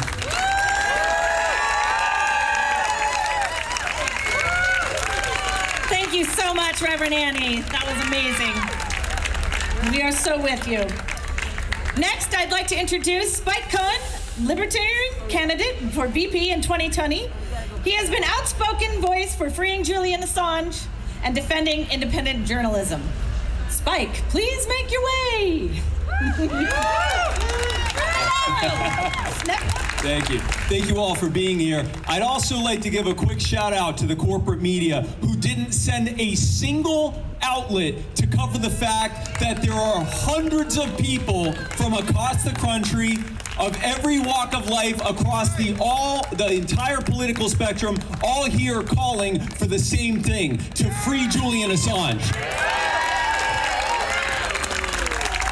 And it would make sense that they're not here, because if it was up to them, we wouldn't have known about the human rights abuses and outright murder of civilians that happened in Iraq and in Afghanistan. We wouldn't have known about the torture of detainees who've never seen trial in Guantanamo Bay. We wouldn't have known about Hillary Clinton and the DNC rigging the 2016 primary to make sure she won. We wouldn't have known about all of the things that we only know because Julian Assange and WikiLeaks released it to us. So it makes perfect sense that the corporate media and the government are in lockstep with each other to make sure that this man is being tried for espionage. Let's be clear, what Julian Assange did is called, and hear me out, journalism. What he did was what all of the people who aren't bothered to be here right now should be doing, receiving information and giving it to the public, not putting a corporate spin on it, not editorializing it to death, not censoring it because they don't think it fits their narrative, but giving it to you so you can decide for yourself. Julian Assange and WikiLeaks and all of the free independent media that are here, they are the only thing separating you from having absolutely no idea what this government and what this corporate media is doing. They're the only thing that are separating it. Now, the one thing that we keep being told is, well, maybe it was journalism, but if you think about it, the information that Julian released was a threat and was helping these foreign dictatorships, our enemies, these dictatorships. Well, let's take a look at what these dictatorships are doing. Brutally repressing people in their countries, especially the most marginalized in their countries, destabilizing, bombing, invading their neighbors, and getting away with it with no accountability because they suppress that information from being shown to their public. Does any of that sound familiar? Yeah! It sounds like exactly what's happening here. The fact is, Julian wasn't trying to help dictatorships. He was trying to stop the United States from becoming one. And that's why they want him in jail. And that is why it is crucial that we continue to fight to set Julian free. As our numbers grow, as our voices grow louder, we will continue to fight to free Julian Assange until it happens. And if these monsters won't do it, then we'll vote to replace them with people who will. What do we want? When do we want it? You're damn right. Everybody give it up for Spike Cohen! Okay, so really quickly, and I'm going to do this without crying, I want to give just a really quick shout out. Earlier this summer, we lost one of our Assange warriors, Eric Levy. He was 94 years young, an amazing activist. I have him here on my button. He's here with us today. So I just wanted to give him a shout out. He was the best of us. So just wanted to bring that up really quick, and I did it without crying. Okay, coming up next, we have one of my favorite independent journalists, Dan Cohen. He's a journalist with Mint Press News and a filmmaker. And his latest film is Another Vision, which is a film about the inside of Haiti's uprising. So everybody, please give it up for Dan Cohen. Thank you, Misty. I want to give a huge round of applause to all the organizers who put this incredible event together and everybody who came out to stand for Assange today. I want to know, raise your hand if you are a reporter for the New York Times or the Washington Post or the Guardian. Are there any of you out there? No, there's not a single, I don't see any hands. One guy's raising his hand, but I think that's just so he can take a picture. But no, what does that say? That if you are a journalist, you're a reporter, and you are not here defending freedom of speech, defending your ability to speak the truth, it means you're not a journalist. You are a propagandist. That's right. That's why none of them are here. And it comes down to regular people, other independent journalists who are not owned by BlackRock, by the mega corporations and financial institutions that dominate our lives. So it comes to us. We are the real resistance in this country. That's right.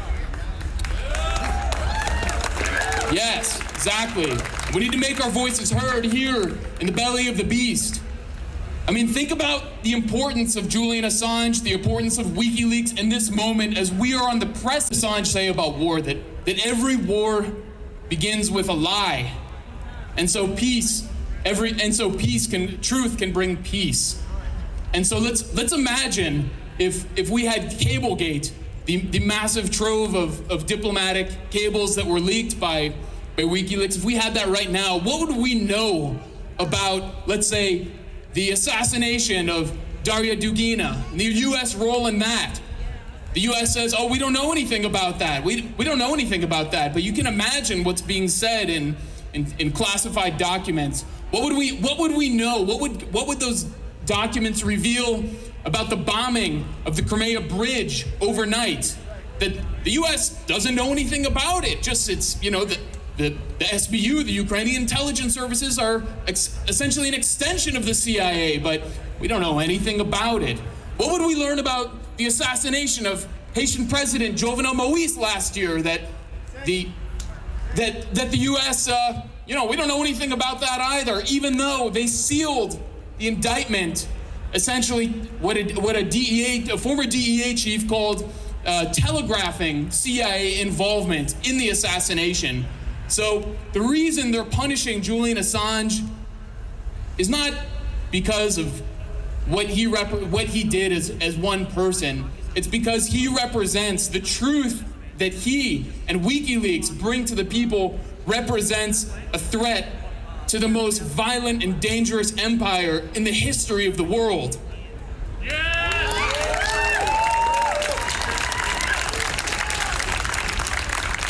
And I'm inspired to see so many people here today who've come from all around the country to make their voices heard, to refuse to submit, and to fight back. So thank you everyone for coming out.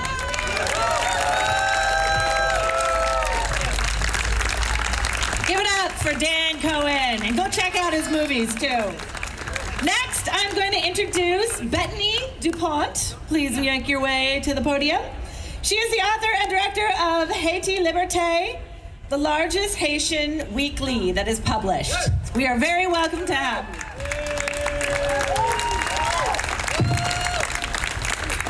Thank you very much. It's an honor to be here today to participate to this great demonstration. Haiti need Assange. The workers in Haiti need Assange. Today, the U.S. imperialism is planning to intervene again in Haiti. Right. Haiti need your support. And Haiti need Assange. Friends and comrades, in 2011, WikiLeaks provided Haiti Liberté newspaper with 2,000 pages of classified diplomatic cables, which allow our team to write dozens of articles over the past 11 years about Washington machination in Haiti. We have published articles about the U.S. try to sabotage Venezuela's project to provide cheap gas and loan account to Haiti known as Petro-Caribbean Fund. How it fought effort to raise Haiti minimum wage from $1.75 per day to $5 per day. Right. How it unilaterally deployed U.S. troops into Haiti after January 2000 earthquake. How it integrated coup-making soldiers into Haiti police force. How it approved of deadly assault on Haitian shanty towns. And how it fought tooth and nail for 7 years to stop President Aristide return to Haiti after he was exiled in 2004. We have also used the secret U.S. embassy cables to profile corrupt Haitian politicians like Yoda Torchi and Woody Erivo, expose the Haitian bourgeoisie attempts to turn the Haitian police into a private militia. And reveal that the U.S. official saw the UN military occupation of brutal, political, and ineffective force. Friends and comrades, WikiLeaks has provided 250,000 cables, which part of Chelsea Manning's famous cable gate leaked to mainstream media outlets like The Guardian, New York Times, Le Monde, and Der Spiegel. However, these outlets, which are beholden to the respective establishment, did virtually nothing with the revealed documents. That is why Assange and WikiLeaks team undertook the difficult task of securely delivering the cable to Haiti Liberté in Haiti. They did similar deliveries around the world.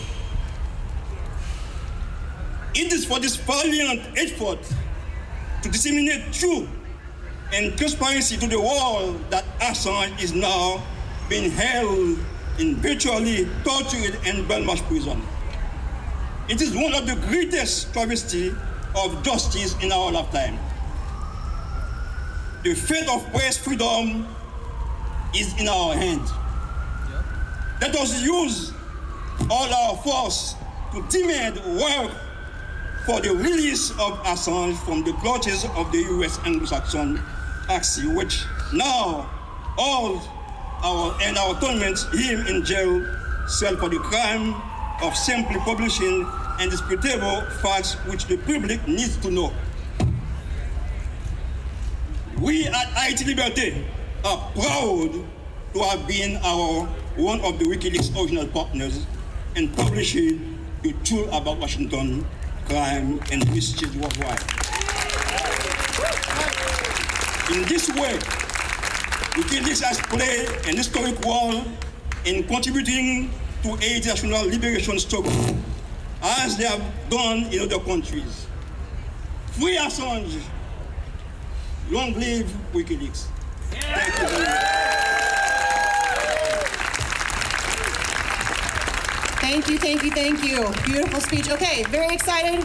Coming up next, we have my dear friend Eliza Blue. Eliza is a human trafficking survivor and an advocate who works directly with survivors of human trafficking. She also collaborates with international organizations and governments, and she is always fabulous. Please, everybody, give it up for Eliza Blue.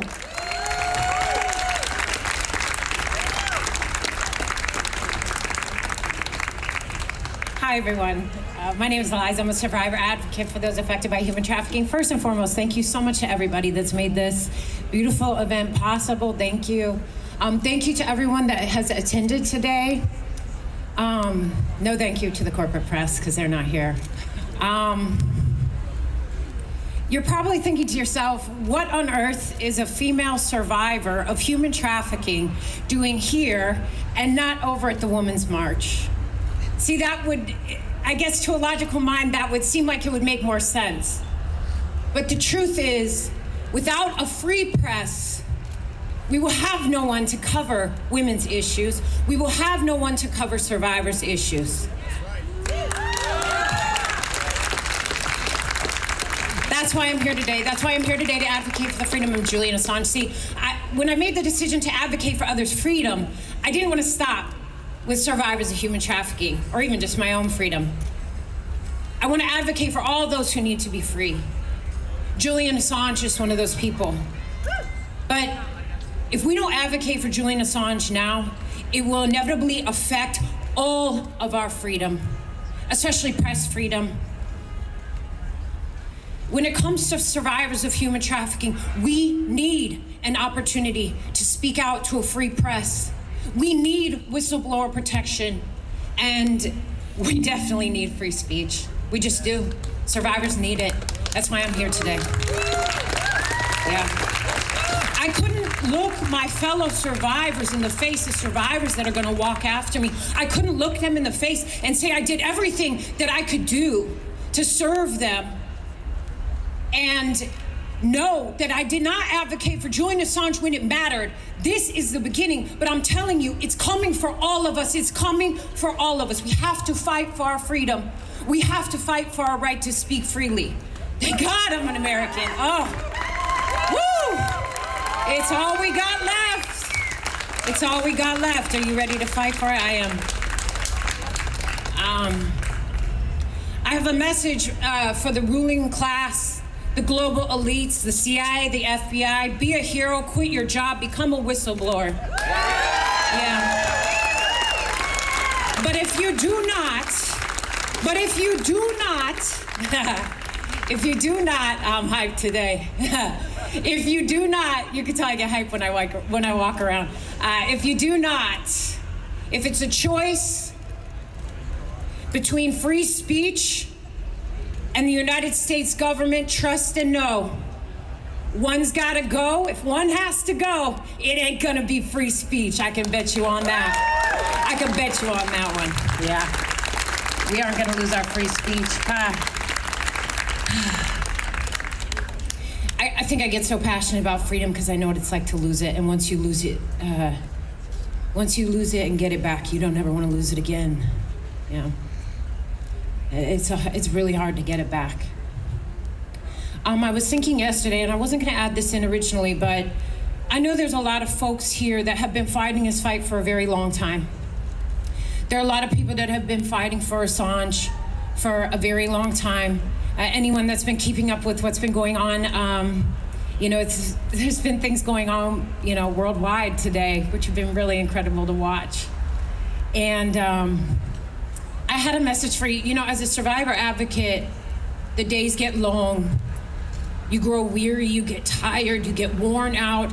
It's stressful. It's like you feel like no one's listening. You feel like there's nothing you can do. You keep going, you keep going, you keep going. Every day you wake up, you're like, what the hell? I gotta keep fighting for this. I see the Assange people is the same way. Thank you.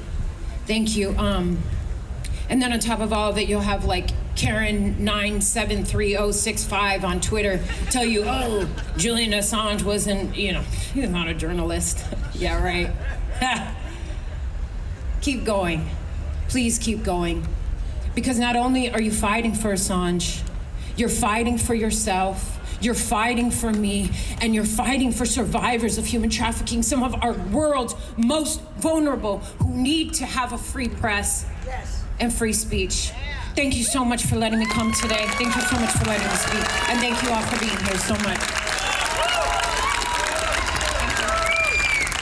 Wow, thank you. Let's give it up for Eliza Blue, everybody. All right, next up we have Dave DeCamp. He is a news editor of antiwar.com and a freelance journalist based in Brooklyn, New York, focusing on U.S. foreign policy and war. Please welcome Dave DeCamp.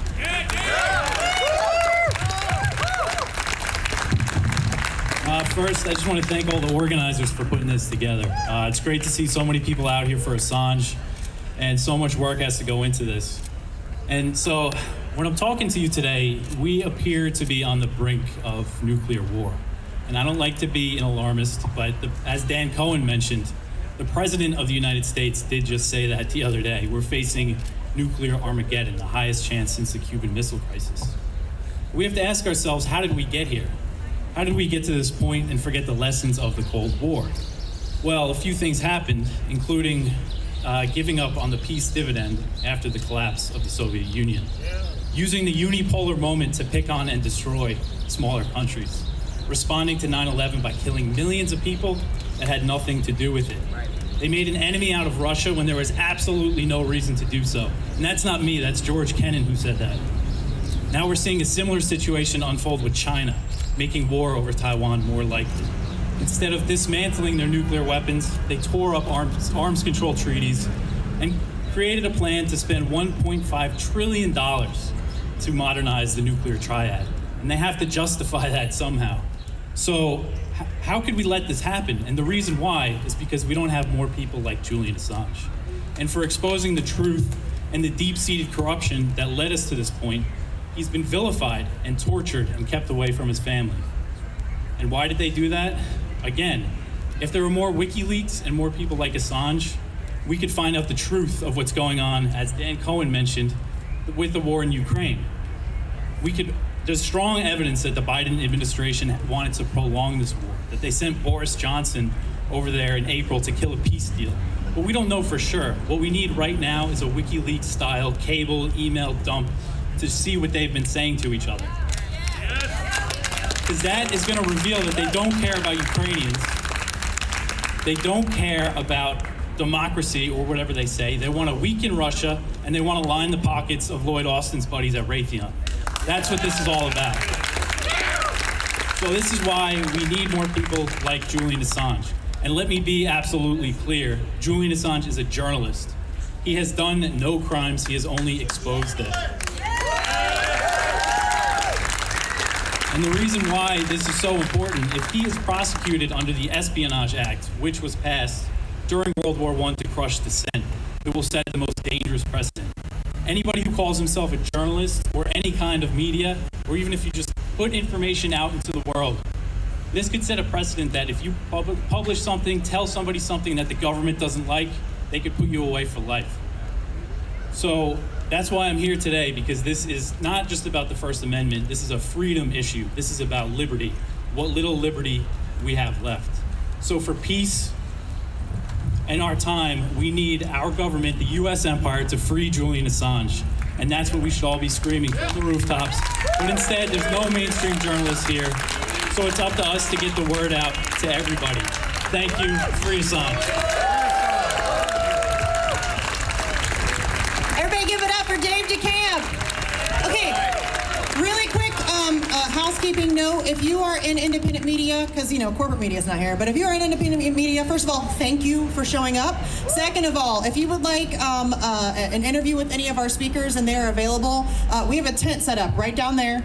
You can go and register with Suzanne and she can get you set up with any of our speakers. So just so you know, go through Suzanne. Okay, coming up next, we have Esther Ivram, who is an author, multidisciplinary artist, and independent journalist who produces and hosts On the Ground, Voices of Resistance from the nation's capital, on podcast and more than 25 stations on the Pacifica Radio Network. Everybody give it up for Esther Ivram.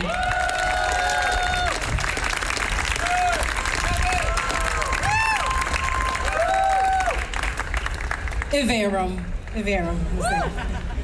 It's so good to be here today to stand up for a journalist and to stand up for Julian Assange. And I say that because so many people in corporate media will say Julian Assange is not a journalist. And I say back to them, you're not a journalist. And so I want the Clintons, the Obamas, the Bushes, and Mike Pompeo to know that you may try to silence Julian Assange, but the thing about facts is that facts don't die. They don't die. They don't change. They don't become unfacts. They don't become untrue. Facts never become false. So like even in the current psyop about Ukraine, you may try to sell lies. You may try to erase the history of Stepan Bandera. You may try to take Victoria Nuland's video off of YouTube. And I hope people have downloaded that, by the way. I'm keeping it safe. And you may try to erase the history of garment workers in Haiti who were denied a minimum wage under Hillary Clinton when she was over at the State Department. But the thing is that the fact that that happened, it doesn't die. And the other thing is that facts come back to bite. So those same garment workers in Haiti are still fighting. And they're joining with other Haitians who insist on not being enslaved under the imperialist order. They insist on having energy that they were receiving from Venezuela. They insist on all these things, and they insist on not being erased from history. I keep thinking, when I was coming over here, I was thinking that WikiLeaks was and is an antidote for this kind of imperialist psychosis that thinks that we will forget that the millions of people killed in Vietnam or all these wars, that the people who have been tortured, that the people who are been starved like they're being starved right now in Afghanistan because we've stolen their money, that they think that all of these things will disappear. And I think it's a type of psychosis, and WikiLeaks was and is an antidote for that. So the work of Julian Assange and WikiLeaks lives on and will live on no matter what the 1%'s instinct for cruelty and injustice is. I keep thinking that the work of WikiLeaks is kind of like an extension of these great scholarly works that I've been privileged to read, like How Europe Underdeveloped Africa by Walter Rodney, because what WikiLeaks shows through its investigations is how it's still being underdeveloped by the imperialist order, by the US empire. And so we can take this information to fight back. And that's the final thing I want to say is that Mike Pompeo, this whole group of cannibal imperialists, they aren't afraid and angry because WikiLeaks makes them look bad. They're afraid and angry because WikiLeaks gives us information to fight back. It gives people the information they need to fight back. In Haiti, in the United States, in Afghanistan, in Iraq and Syria. And so that's why we're here today, to let the imperialists and all their minions and corporate media know that the people will keep fighting back and that facts don't die. Free Julian Assange. All power to the people.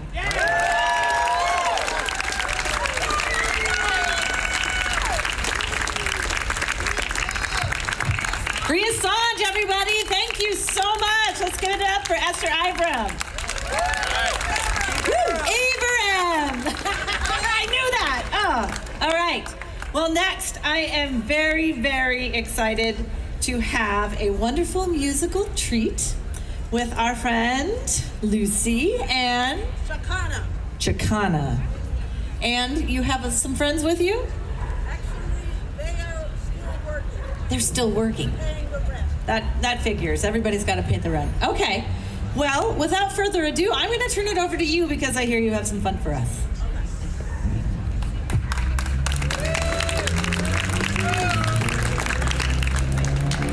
I invited my friend from Chile, Karen Andrea Morales Chacana, better known as Chacana with the Teatro de la Bolsa, to join me because 1973 in Chile was an eye-opener for me.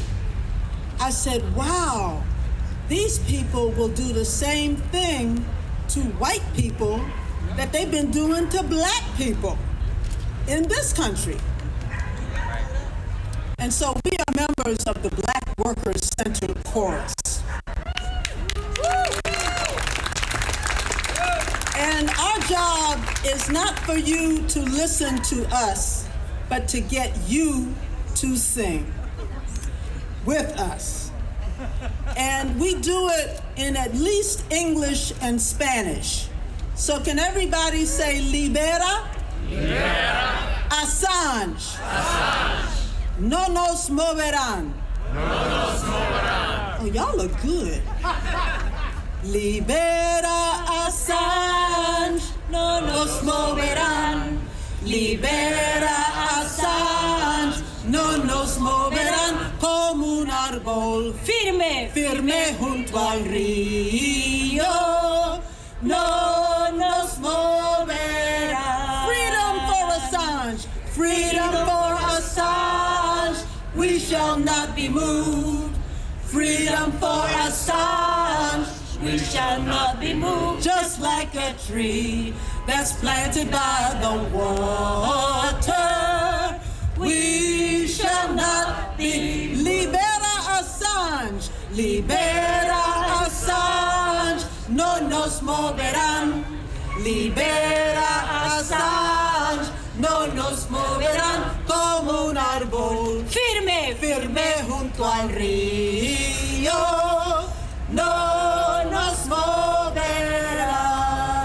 Peltier, libera Peltier. No nos moverán. Libera Peltier. No nos moverán como un árbol firme, firme junto al río. No nos moverán. Free Peltier, free Peltier, we shall not be moved. Free Peltier, we shall not be moved. Just like a tree that's planted by the water, we shall not be moved. Libera Mumia, libera Mumia. No nos moverán. Libera Mumia. no nos moverán como un árbol firme, firme junto al río, no nos moverán.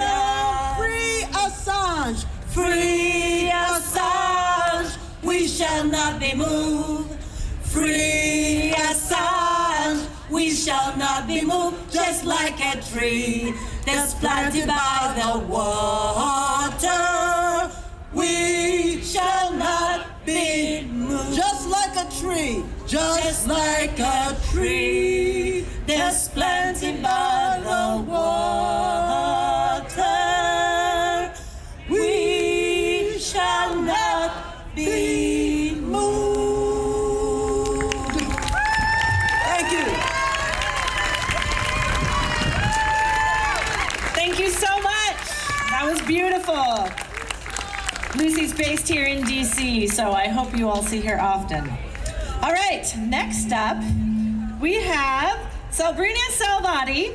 She is an activist, former educator, and host of the Savvy Sabs podcast, and co-host of the Revolutionary Blackout Network.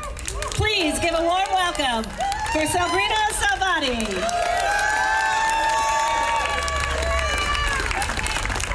Oh dear.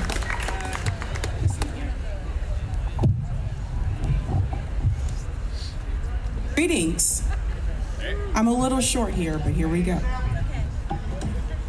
First and foremost, big shout out to Misty for putting this together. All the Assange activists as well. It's not every day I get to be in DC, but so excited to see all you guys. When I studied journalism in undergrad, my professors told me that journalism was about reporting the facts. What they did not tell me was that there are certain agencies that do not want some facts or truths reported.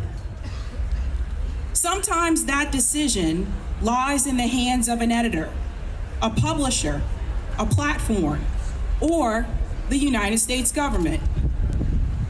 Julian Assange is currently imprisoned for reporting the facts, for revealing harsh truths about U.S. war crimes.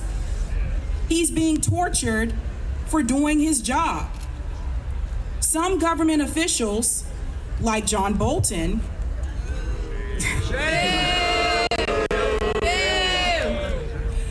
have called Julian a criminal. I disagree. Journalism should not be a crime. But I would ask John Bolton, where is that same outrage for the real criminals? Where is that same outrage for the clients of Jeffrey Epstein? Where is that same outrage for the Wall Street bankers that stole people's homes during the housing crisis? Those are the real criminals, and they walk among us freely. Independent journalists like Julian are critical and necessary because media outlets such as CNN, Fox News, and MSNBC spread lies every day to the American people. They regurgitate the same narrative from the State Department, the narrative that the U.S. government has decided is acceptable. If commentators like Anderson Cooper told the truth, the real truth, would he still be employed at CNN? Make sure I got a page. If you're wondering why you should care about what's happening to Julian, if you value free speech or free press, then you should be very concerned about his ordeal. Over the past year, I've watched independent journalists and commentators struggle with censorship on various platforms. I've seen them have their work deleted, sometimes work that was published years ago. I've seen journalists demonetized and deplatformed, some of whom I know personally, and I know they do good work. I've seen Wikipedia pages smearing anti-war voices. And speaking of war, if you discuss Russia and Ukraine differently, than mainstream media, you will also be censored or deplatformed. That's right.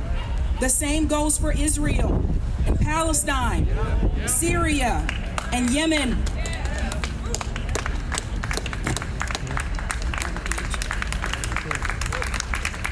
Censorship did not start with Julian Assange, and he is not alone. We must also mention voices like Daniel Hale and Mumia Jamal. But we must also ask our representatives in DC, where do they stand on this issue? In particular, the progressive members in Congress. With the exception of Ilhan Omar, where does the squad stand on Julian Assange and the issue of free speech? Why are they silent on this issue? If they're not willing to stand up for free speech, then they will vote accordingly. And we may not have independent media, the same media that gave them a platform when CNN would not. The same media that got them elected. So this time, it's Julian Assange. Next time, it could be someone else if we don't protect free speech. Next time, it could be you. Thank you.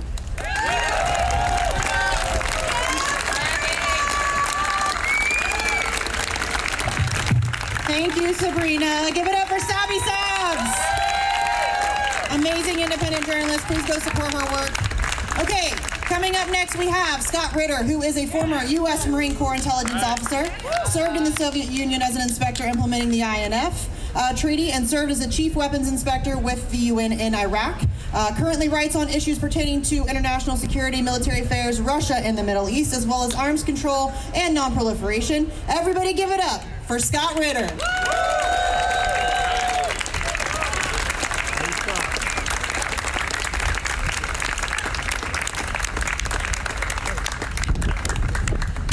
Thank you very much. It's an honor and privilege to be out here today to speak with you. It's also an honor and privilege to stand here underneath the flag of the United States of America. I took an oath to uphold and defend the Constitution of the United States. It's an oath I took seriously, and I know there's many in the audience today who have taken the same oath. And I know there's some people out here who are watching us who have taken the same oath. Thank you for your service. But the important thing about that oath is what it stands for. It doesn't stand for, I will defend the President of the United States no matter what. It stands for, I will defend the Constitution. I will uphold and defend the Constitution, and the First Amendment of that Constitution is freedom of speech.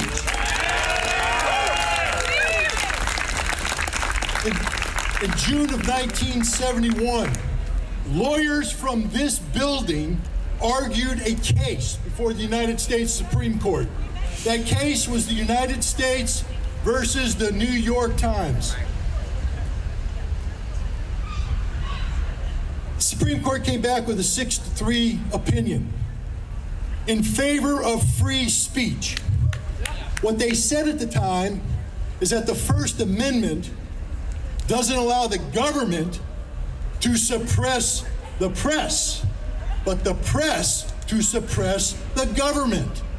That the purpose of free speech is so that the people can hold their government accountable for the crimes and the misdeeds they do, that the government can never hide behind a shroud of secrecy and cite secrecy as a defense against, or as a way of suppressing free speech. It was a very important decision. One that if journalists today were half of what they were 50 years ago, they'd be here in overwhelming numbers supporting this very cause.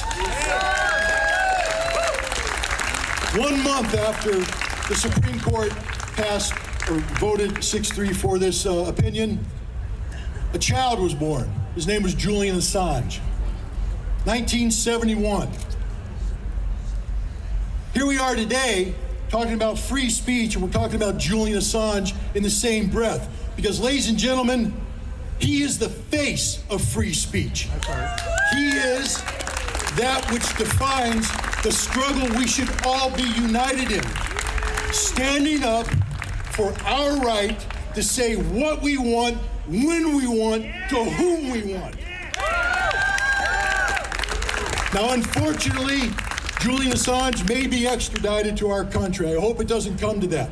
But if he does, I demand that the U.S. courts pay attention to the words written in the opinion of United States versus the New York Times, where the Supreme Court chided the lower courts and said, you should never have even heard oral arguments on this, that you can never allow the government to use secrecy as an excuse to suppress free speech. What has Julian Assange given us?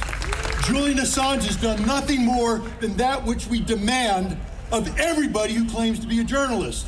That is, to find the facts, report the facts, and turn them over to the people so they can judge the facts and hold people accountable for the facts. He's exposed war crimes. He's exposed the lies of the U.S. government. And again, I didn't take an oath to serve the U.S. government.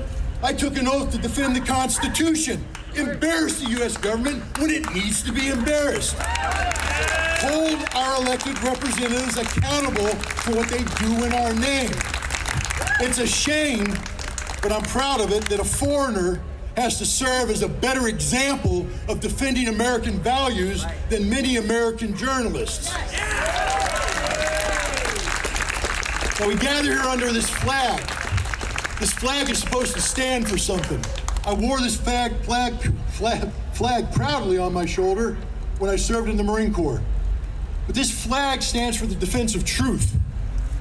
And I'm telling you right now, Department of Justice, if you dare hold Julian accountable for a violation of the law that did not occur, then take this flag down and hoist the Jolly Roger, because piracy of American democracy has taken place. Thank you very much. Thank you for that. Give it up for Scott Ritter, everybody. Wow. Thank you so much. All right, well, our next speaker needs no introduction. She is the most colorful person at every protest. She has been the strongest anti-war advocate that I have known in my lifetime, and the only reason that I'm here today is because my father was able to make it home from Vietnam. So please give it up for Medea Benjamin, founder of Code Pink. Well, it's a little bit cold out here, but it warms my heart to see all of you, because I've been to so many Julian Assange protests, and in a lot of them, there's just like 20 of us, right?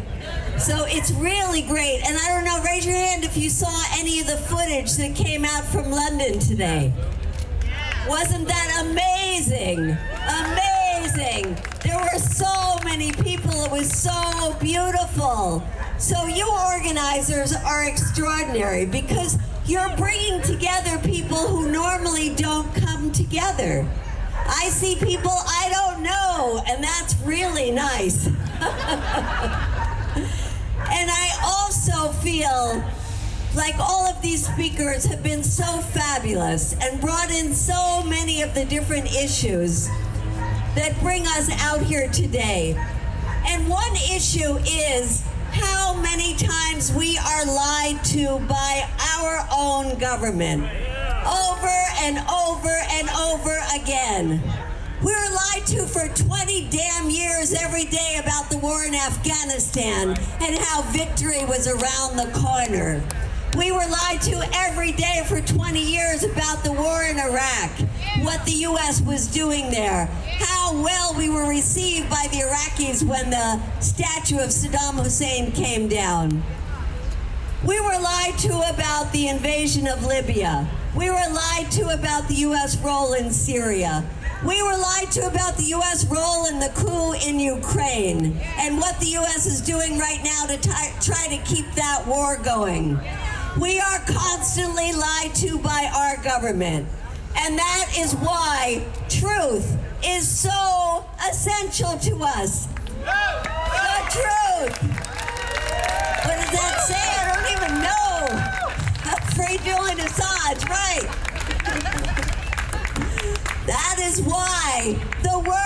WikiLeaks and Julian Assange was so critical when we were trying to learn what the hell it was that our government was doing. And one of the only ways we could find out was reading what WikiLeaks gave to us, those truths, so that we could do our job, like Tig was trying to do right there, which is to get up and protest, get up and shout, get up and say no to the warmongers who run our country, whether they're Democrats or Republicans. They're both war parties, and we sure are seeing it today. Yeah. So I just want to say thank you to the organizers, thank you for everyone here, and thank you to Julian Assange, and that we will keep working and keep fighting and keep building until Julian Assange is here with us as a free man. Thank you. Everybody give it up for Medea Benjamin. I love somebody who calls out a warmonger to their face, and she's known for that, so I love her. Okay. Coming up next is somebody I hold dear in my heart, Randy Credico. Randy is a comedian, a radio host. He's the former director of the William Moses Kunstler Fund for Racial Justice. As an activist, he almost single-handedly saw the harsh Rockefeller drug laws dismantled and brought national attention to Tollia, Texas, the site of one of the worst miscarriages of justice in history. And thanks to his radio show, which just celebrated its 5-year anniversary in April, Live on the Fly, Assange Countdown to Freedom, the entire world has been given a comprehensive record on what is hailed as the political trial of the century. He's dedicated 175 shows in 6 years to Julian Assange. He's absolutely tireless. He's also been, there's a billboard truck right there. Randy has been in the streets of DC for the past 2 months, every single day with the billboard trucks. He is my friend. He is amazing. He is Randy Credico. Thank you. How about a big hand of applause for Misty and her crew for this wonderful gathering today. It really is nice. This is the biggest one. Chuck and I were here last August out in front, and there were only 3 people there. We said, August is a good time to do this, 3 days in a row. So we started the billboard truck August 8th. We've been doing it for 60 days. There are 2 of them out there now. Once in a while you can turn to the left and you will see these billboard trucks. And what I've learned, by the way, I am Randy and I'm an alcoholic. Oh, that's the wrong meeting. That's later on. 6 o'clock meeting, right. Over there, I'll be there. All right, DuPont Plaza. All right, we've been here for the last 2 months, and we're going to be going on for at least another month and a half, courtesy of Ben Cohen, who has just helped finance us going forward. And what I've learned, I was just talking to Chris Hedges, is that we've been on the streets, we've been talking to people for the last 2 months, is that this is going to be a very tough road to hoe going forward, because there's a lot of apathy and a lot of antipathy towards Julian Assange here in DC. So it's going to be difficult. We're up against a mammoth force out there. It is going to, we got to continue being out there every single day. This is so important. People got to know how important this is. We have to be unified. We have to act as one and inform other people. We got to inform other people. Bill Kunstler said May 10th, 1970, after the slaughter at Kent State, he said the biggest problem, the biggest mistake that the German people made was they just didn't understand the threat of the boots until the boots were at the front door. So we've got to know that this right here, this case here of Julian Assange, if he goes, what goes next? The Bill of Rights. The Bill of Rights goes. What goes next? What's left of this democracy, this fragile ersatz democracy, it's gone after that. And then the boots will be at our door. So we have to act together. I don't care, as Bill Kunstler said back then, if you're a weatherman or with the ACLU, we must all act together, focus, and continue fighting, organizing, get on the streets, because this is the fight of our life. We can do it. We can do it. Has been done before. Toussaint Louverture did it. Garibaldi with 1,000 men conquered or liberated Sicily and then Naples. We can do this if we stay together, organize, and act as one. So there are a lot of speakers. There's another 85 speakers. So the final speaker is slated at 7:30 tomorrow night. So don't miss it. No, we got some great speakers left. I want to thank you once again, the local people came down from New York for all of the work. Let's just keep moving forward. Thank you. Let's give it up for Randy Credico, everybody. Woo! All right, it's getting crazy with the podium here. Okay, our next speaker needs also no introduction. He is the co-founder of your favorite ice cream, Ben & Jerry's. President of the People Power Initiatives, which helps runs the National Assange Defense Campaign in partnership with the Courage Foundation. Everybody, let's give it a warm two-scoop welcome for Mr. Ben Cohen.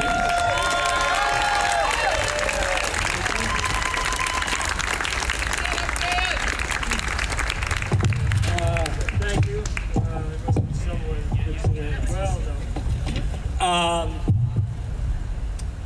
There is ice cream over there. You know, when I met with Julian at the Ecuadorian embassy, what struck me was his intelligence, his compassion, and his belief in the power of truth as an antidote to being awash in a world of lies. As Julian said, if wars can be started by lies, peace can be started by truth. But now, according to the U.S. government, publishing the truth has become a crime. As the UN raconteur on torture has said, a murderous system is being created before our very eyes. They are literally killing the messenger. 3 years in solitary, and he hasn't been convicted of anything that he's been indicted for. Compare that with how they treat insurrectionists. Here's the thing. There's no democracy without freedom of the press, because it's only a free press that can hold government accountable. And there's no freedom of the press without a free Assange. Obama understood that and refused to indict him. Trump reversed that decision, and now Biden is following in Trump's footsteps. As long as Assange is under indictment for publishing the truth, freedom of the press is just some meaningless, highfalutin words. The truths he published reveal that the U.S. military lies to the people, the press, and the government.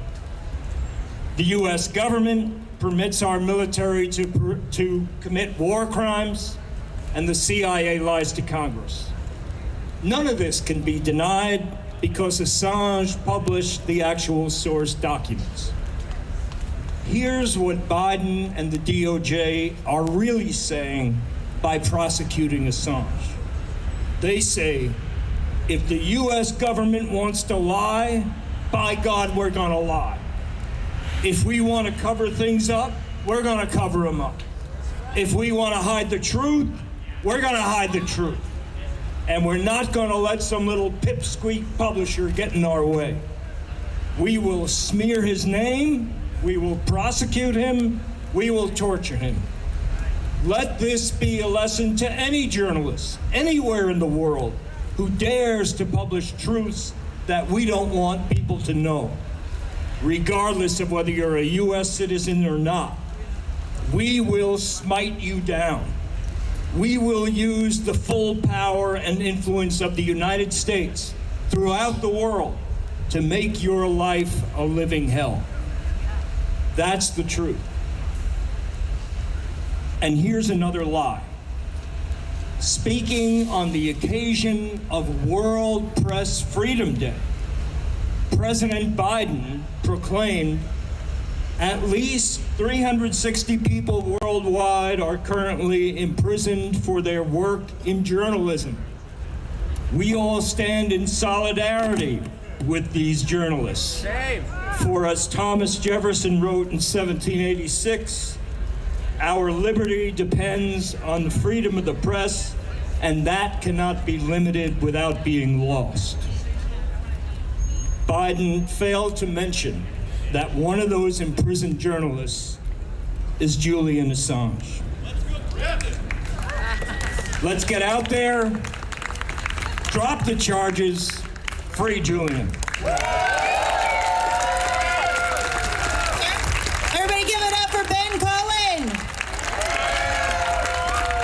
Hey, since he's right there, we already talked about the billboard truck with Randy, who's done an amazing job. James is in the truck right there. James is a small business owner here in D.C. He runs D.C. billboard, mobile billboards. Give it up for James. We work with him every time we come to D.C., and he is fantastic.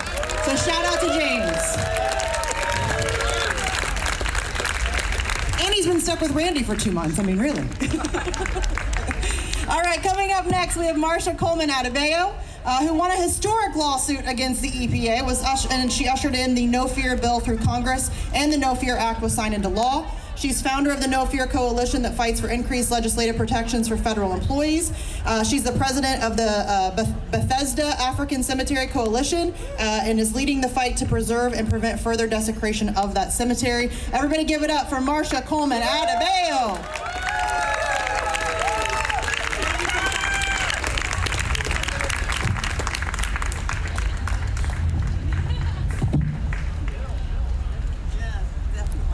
Power to the people. Power to the people. Power to the people. I bring you greetings from the Bethesda African Cemetery Coalition. On Thursday, just as FYI, we were actually at the Maryland Court of Special Appeals to stop the Housing Opportunities Commission from selling the bodies of African people to a private developer. Shame! The lawsuit that we brought before the court is exposing that Montgomery County was engaged in genocide for over 400 years, and in the last 6 years has actively engaged in deprived acts to destroy human remains and other criminal evidence of the genocide. We ask you to please pay attention to this issue.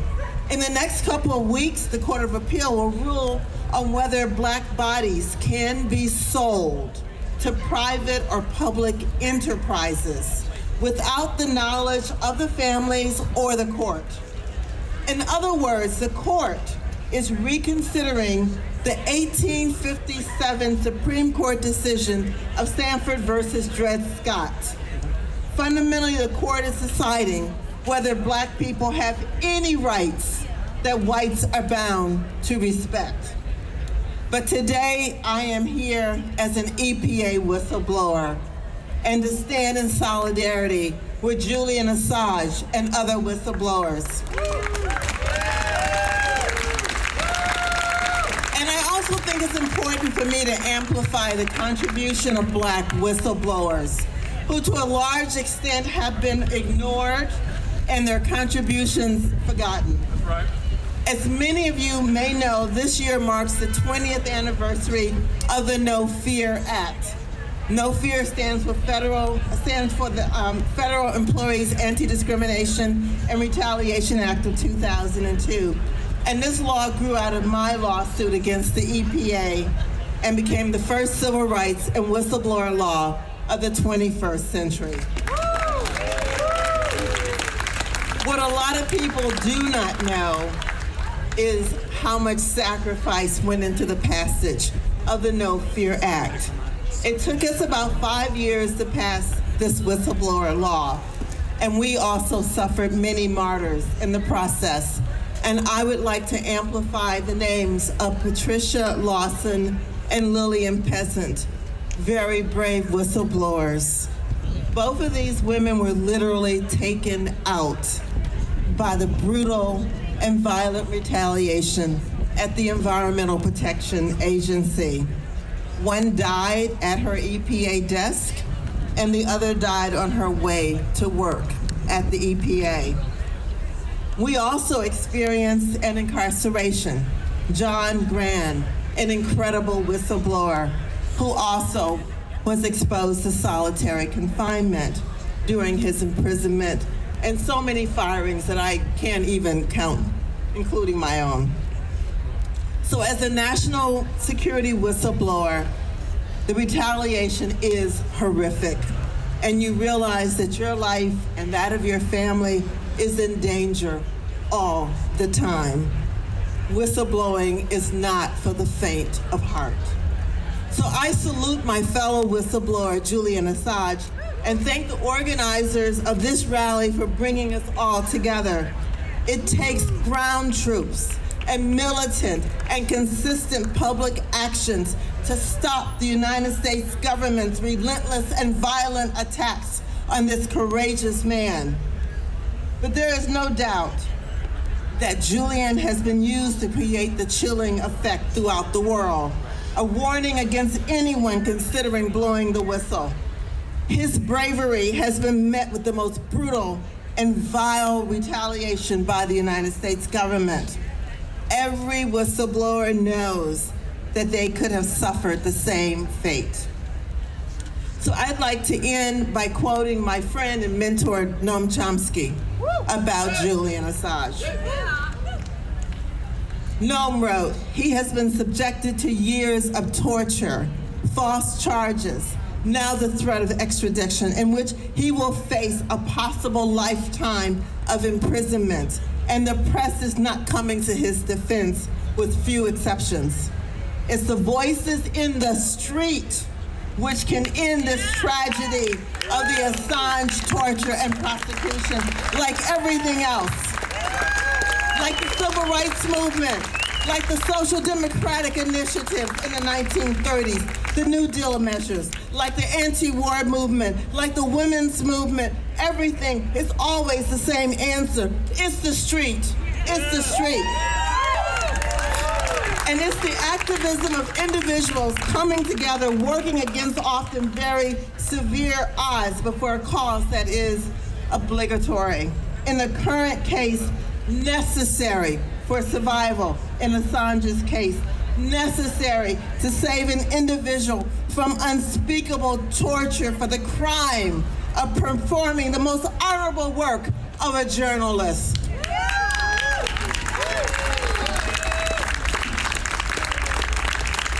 Free Julian Assange! Free Julian Assange! Free Julian Assange! Free Julian Assange! Ashe.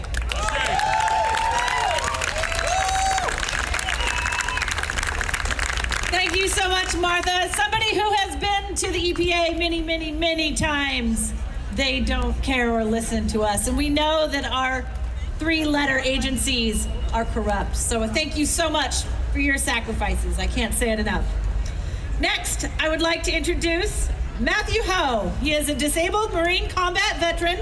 In 2009, he resigned his position with the State Department in Afghanistan in protest of the escalation of the war. He is a candidate with the Green Party to represent North Carolina in the U.S. Senate in 2022. Please give a warm welcome to Matthew Ho.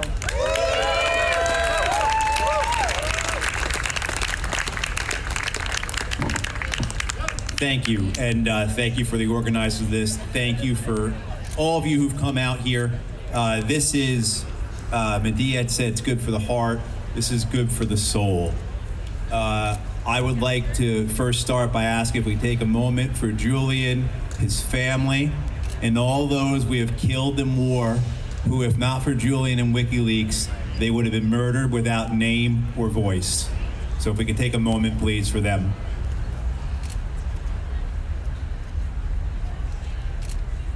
Thank you. The first time I was asked to speak about Julian was when the Apache gunship murder video came out. It was myself and another veteran on television were asked to speak about that. And we sat there, and both of our responses were, My God, what did you think we were doing over there? What Julian and WikiLeaks has done for millions of people who otherwise would have been killed without voice, without name, without dignity. That is why he is in Belmarsh. That is why they want to bring him here. That is why they want to murder him. I have seen mothers with their dead children, their dead sons, their dead daughters, whose cries are in Arabic, Pashto, Dari, English. It doesn't matter. They are the same. They are our brothers and sisters. And without Julian and without WikiLeaks, those people would have had no voice. They would have no names. There would be no dignity for them at all. The murder that this country has committed over and over again in countless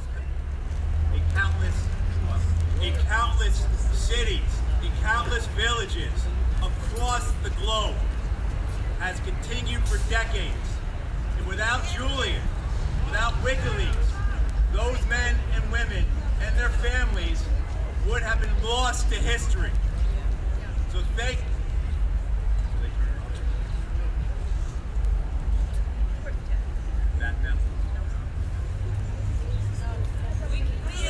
You hear me? Okay.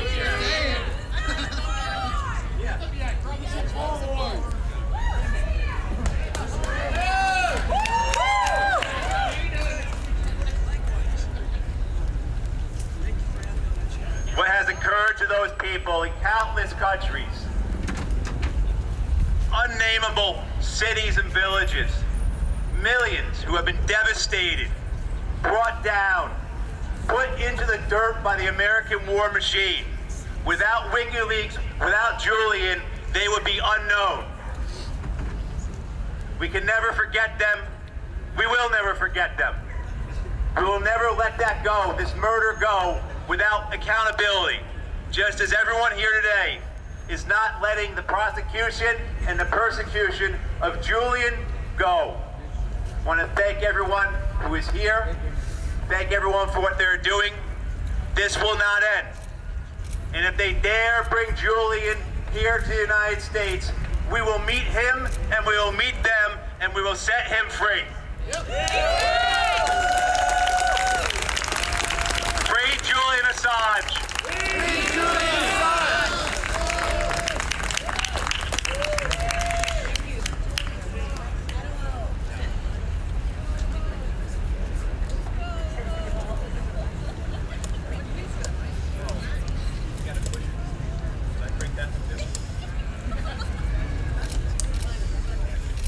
This will go. It's probably. I'm done. Okay, I'm used to this. This is my thing. I'm used to a megaphone. Okay, so everybody give it up for Matthew Ho. All right, coming up next is another one of my favorite independent journalists.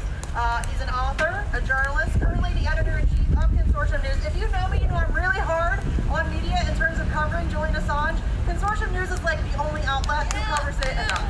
They do an amazing job. And he was a UN correspondent for the Wall Street Journal, the Boston Globe, the Sunday Times of London. Loria began his professional work as a 19-year-old stringer for the New York Times, and everybody give it up for Mr. Joe Loria.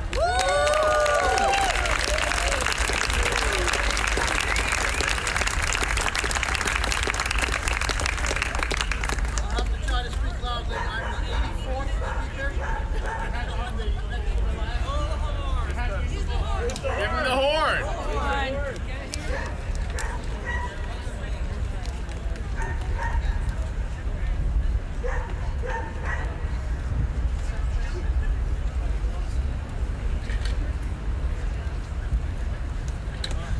Thank you very much. Is that better? Yeah. Well, that was an amazing scene to see that yellow ribbon going around this building. It was fabulous.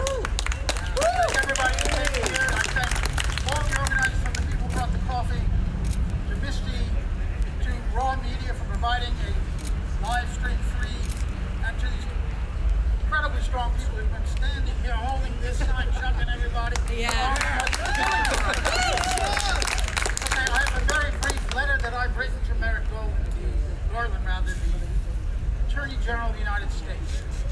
Dear Mr. Garland, the case of Julian Assange goes to the core of how we define ourselves in the United States and in the West. Are we democracies that uphold the right to criticize government, or growing autocracies that crush dissent? Assange exposed the wrongdoing of U.S. government officials and the military. That's the job journalists are supposed to do in a democracy. I worked for decades in the establishment media. I saw too many people there pretending at the job because of the status they thought it brought them. They lived vicariously through the powerful people they covered, ignoring the different kind of power that journalism wields to hold the powerful to account. That's the power Julian Assange exercised. There are cynics in government and in the media, consciously knowing that what they're doing is wrong, but they don't care because it expands U.S. interests and their own. They are not deluded by exceptionalist talk. They understand power. Mr. Garland, you don't seem deluded. Either you know that what you're doing to Julian Assange is wrong and you don't care because it serves power, or you know it's wrong and you're conflicted. If it's the latter, you have a generational opportunity to literally save a significant part of American democracy and go down as an historic champion of press freedom, because it will take such an heroic act to save a hero like Julian Assange. Which is it going to be, Mr. Garland?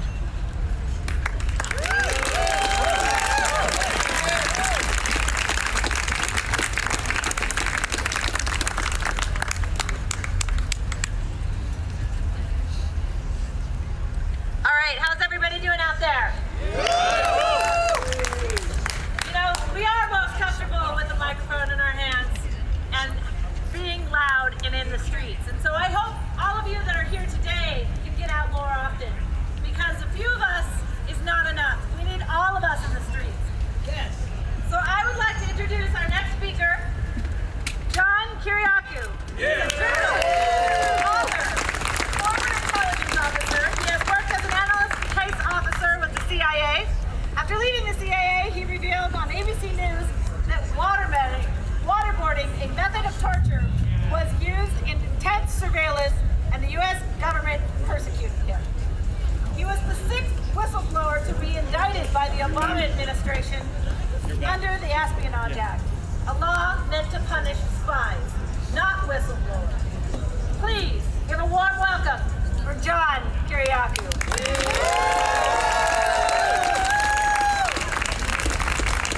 Thanks, everybody. Believe it or not, this is the first time in my life I've ever used a megaphone. 58 years. So, I was on my way over here today, and I was driving, I was on my way over here today, and I saw a sign that said, "Talking dog for sale, $20. I was intrigued, so I pulled over and went and knocked on the guy's door. I said, "I saw your sign, you have a talking dog for $20. Can I see it?" He said, "Sure." He takes me in to the house, and there's a dog there. I said, "Hello." The dog says, "Hello." I said, "My God, the dog actually talks." I said, "Well, tell me about yourself." The dog says, "I used to work for the CIA. They would send me into meetings, like with Bin Laden and stuff." I said, "I used to work for the CIA too." I said, "I never came close to Bin Laden. Tell me more." He said, "I would go into these meetings, Bin Laden, Putin, Kim Jong-un, and then I would go back to CIA and I would report what they told me." I said, "That's amazing. I gotta buy this dog." I said to the guy, "I'd like to buy the dog." He says, "Well, it's $20. I said, "Well, why is it so cheap?" And he says, "That dog's a liar. He's never done any of that stuff." But this is a theme, because everybody at the CIA is a liar. Everybody. The CIA told us that there was no torture program. That was a lie. The CIA told us that there was no archipelago of secret prisons all around the world. That was a lie.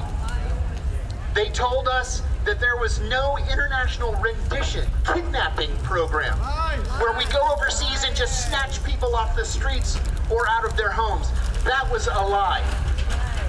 The CIA tells us today, in 2022, that they cannot even confirm the existence of a drone program. They're lying. Now, Mike Pompeo said on the campaign trail a couple of weeks ago that if and when Julian Assange is extradited to the Eastern District of Virginia, he will receive a fair trial. That's a lie. A fair trial is impossible for a bunch of reasons. Now, what Mike Pompeo didn't talk about is that he actively sought to murder Julian Assange, that he actively sought to kidnap Julian Assange and bring him surreptitiously back to the United States, probably to be killed. He didn't tell us that the CIA bugged the Ecuadorian embassy for audio and video so that they could spy on Julian Assange meeting with his attorneys and use the information against him in the United States. We can't believe anything that they say because they lie about everything. And they're clear about it.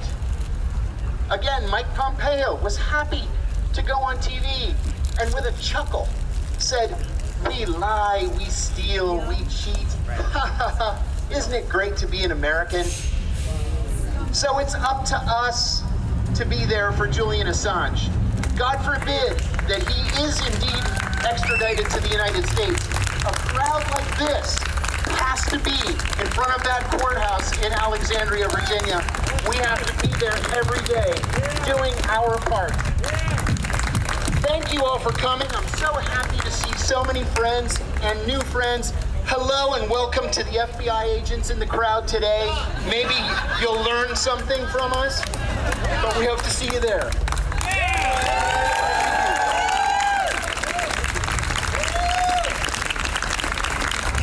Okay, do we work? Yay! Okay, excellent. All right, everybody give it up one more time for John Kiriakou. Amazing courage and bravery. We need more John Kiriakus in the world.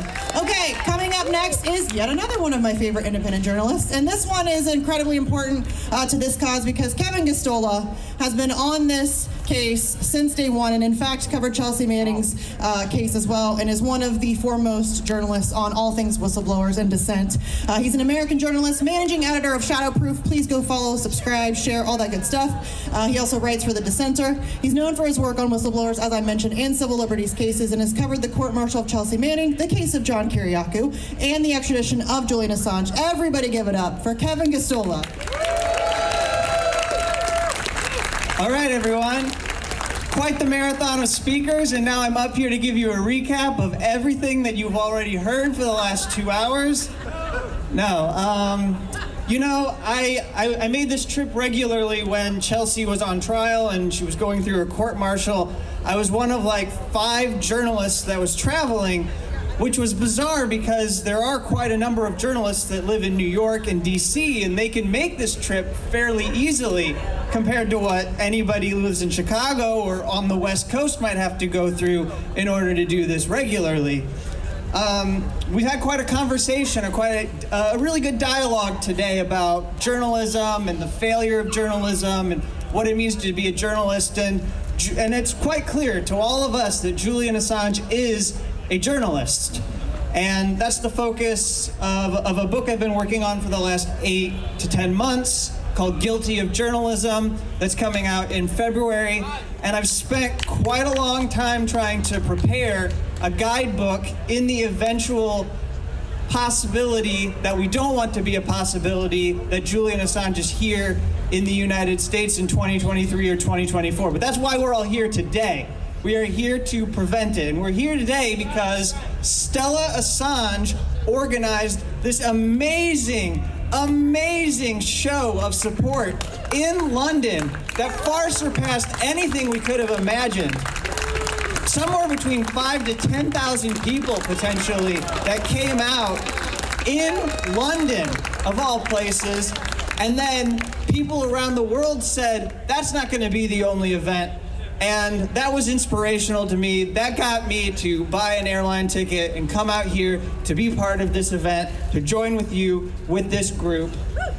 And Julian Assange is a journalist. He's not a source. The New York Times always likes to pretend like he's a source so that they do not have to take responsibility for what he did, so that they do not have to show solidarity with him, so that they don't have to treat him like a partner. Bullshit. And Holger Stark of Der Spiegel is absolutely right that the 5 media outlets, the main corporate or establishment news outlets that worked with WikiLeaks, should put out an appeal that says free Assange, that they should unite together, and that would be hugely powerful. But if they're not going to do that, then it falls on us in order to free Julian Assange. It falls on us to have moments of confrontation, not violent. We don't need to intimidate or harass anybody, but it falls on us to find ways that we can create moments that are capable of shaming people like Antony Blinken, like Mike Pompeo, like Merrick Garland, and others who might do events out in public. The kind of thing that you all know what to do because you're seasoned activists and you've been doing this for a very long time and you're here and you're dearly committed to this cause. You have to create these opportunities like what Abby Martin did with the people who were at the Summit of the Americas to challenge this empire and what they were doing. You have to create those moments. You know, she stood up for Shireen Abu Akleh and was making a big point about whose lives are valued and whose lives are not valued by this country. And that's what we have to do. And just to give you some specifics, the last thing I want to leave you with is I didn't know that any polling agency had any interest in Julian Assange anymore. But within the last months, Morning Consult actually did a poll on Julian Assange and WikiLeaks and asked people what they know and what they remember. And I have bad news for you. Nearly half of US adults that were polled said they did not know who Julian Assange was as a person. Not even the propaganda that has been fed to them by the media. They couldn't even regurgitate that. They didn't know who Julian Assange was. And when they were asked about the publications in which he's being prosecuted for publishing, the Afghan war logs, the Iraq war logs, they didn't know. They didn't know what those publications. Nearly 60% of people in London or the UK, in the United States, and in Australia, which has actually made this an issue.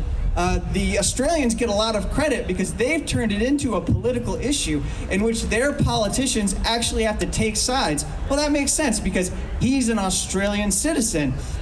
But he's coming to this country, and we ought to make him a bigger political issue here in this country because that's the only way that it's going to become a thing in which he gets freed. And finally, specifically, we should start to come up with, whenever we have these conversations, specifics about what the releases revealed and, to us, what we find to be the most important. So off the top of my head, I'm going to give you 3 revelations that came from WikiLeaks that stick with me, and then I'm out of here.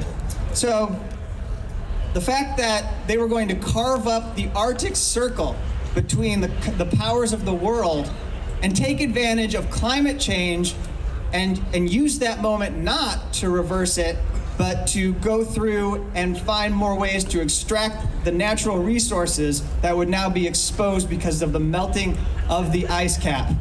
Well, there's one. We also know that relevant to everything that should be on our mind, which is the potential for nuclear Armageddon, we also know that the current CIA director, Bill Burns, was quite aware of what it meant to Russia to be under NATO encirclement. And then finally, because in my profession we've seen quite a moment in which there was censorship brought to bear against a colleague of mine who stood up for Rashida Tlaib for speaking up about Israeli apartheid. Let me tell you something that Julian Assange and WikiLeaks published that Chelsea Manning provided to them. They published a critical cable that said that the US government was well aware that Israel was proud to bring Gaza to the brink of collapse in its economy, and that was the goal. That was the way they were going to keep them incapable of fighting back and having any liberation. So I think it's important that we put specifics to this when we talk about why Julian Assange should be freed. And I also want to thank the organizers for inviting me and having me come out here and join all of you. And it's so great to see everyone. And thank you very much. Thank you so much. Give it up for Kevin Gustola, everybody. All right, I have a couple housekeeping announcements.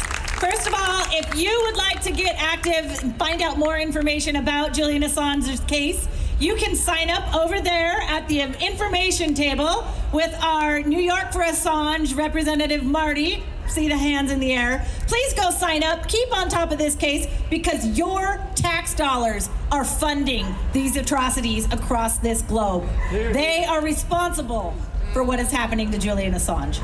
So please do something about it today.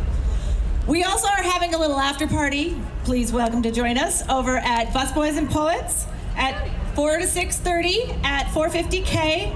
We'd love to have you and get to know all of you a little bit more, especially all of you who are new here or this is your first time, because this is really important solidarity building. And we just want to send our love to everybody around the world, everybody who did anything in social media, everybody who did any letters to the editors, any local action that you have been a part of across the globe. You are doing the right thing and we commend you. So thank you. And next, without further ado, we are going to have our final speaker of the afternoon. That is a Pulitzer Prize winning journalist named Chris Hedges. He has worked as a foreign correspondent in the Middle East and the Balkans for the New York Times. He is a prolific writer of essays and numerous books and has hosted the Emmy Award-nominated show On Contact. He has taught at New York, Princeton, and Columbia universities, as well as the New Jersey prison system since 2013, which is the most honored work. In Hedges versus Obama, Chris and Noam Chomsky and Daniel Ellsberg sued members of the government after the NDAA, the National Defense Authorization Act. It was signed into law. They won, but it was appealed by Obama and overturned. Most recently, Chris was invited by Julian and Stella Assange to be an official witness at their wedding in Belmarsh Prison. But authorities rejected that plan, claiming his profession as a journalist presented a danger. Give me a break. Please give a really, really warm welcome to Chris Hedges.